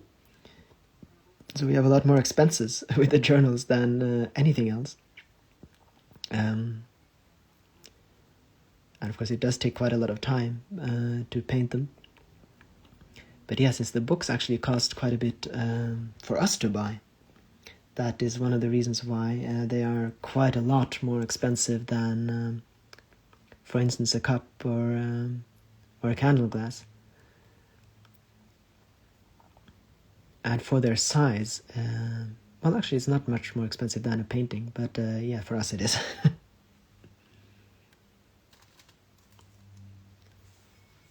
And I would really love some with the Northern Lights. Oh, yes. There's always going to be, I think, 1 or 2 Northern Lights books in every launch, because I love painting the Northern Lights. So there are definitely going to be more Northern Lights books coming. And yeah, there are always going to be Northern Lights books when we have the launches. I can't promise every time, but most times there's going to be 1 or 2 books with the Northern Lights. Have you school in your area? It is a start. There are schools in our area, yes. Not very big ones, no universities. The price is absolutely okay. Very good. Well, but I understand that there is a need to save up.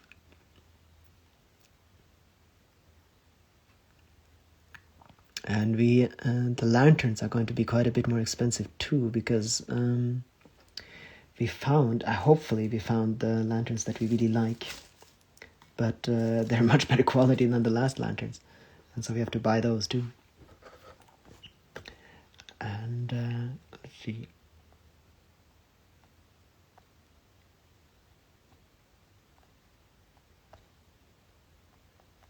And there you are. I keep zooming in wrong. Who is your favorite singer? Not that easy, but I do love Enya, I have to say. And let's say, I love they are refillable. Oh yes, exactly. So you can use the book for as long as you want to. Yeah, I love Enya. In Chinese, I love, if anyone knows any Chinese singers, I love Yamyang Dolma, she's called. She's an incredible singer. I can heartily recommend you, even if you don't. Well, you probably do need to like Chinese music, but she's an incredible singer. In Norwegian, there's one called Herborg Kråkevik, who sings wonderful traditional Norwegian songs, who I absolutely adore. Yeah, I think that those might be some of the top ones. So, as you might recognize, I kind of like calm, nice music. Might not be for everyone, but that's what I mostly listen to. What happens to the painting with Mars and Jupiter? Well, that is was that a book?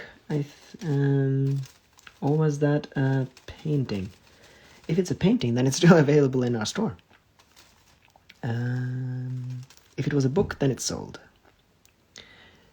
Was it a book? It must have. I'm not entirely sure. I think that might actually have been a painting, and that's still available. I like Aurora running with the wolf. I haven't listened too much to Aurora yet, but some of them I've listened to, and she does make wonderful music. So I'll probably be listening to more of her music too. I have realized that she is very in at the moment. I keep hearing about her from other people. It seems to be a very big phenomenon at the moment.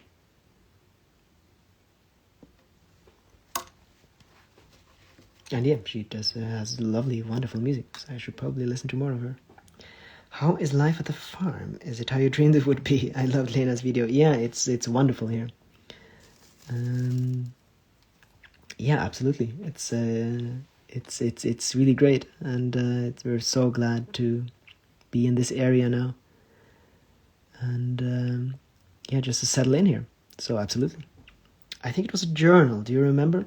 If it was a journal, and you might be right, then it's been sold. All journals. I think there's only one left, and that is a summer or something journal. I'm coming to Lexington, Mississippi, Minnesota, United States. I have only been to United States once, and that was only in New York. So let's see, I'm trying to make it a bit darker here, but of course that sometimes kind of obscures some of the details. Just to get in a bit more contrast. I made the snow a bit too lighter in the beginning.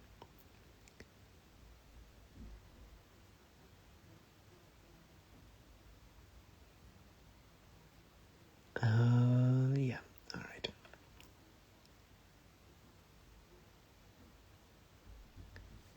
Oh, it's almost 6 o'clock. Okay, I think maybe do a few more little shadows here, but I think it's time for dinner here.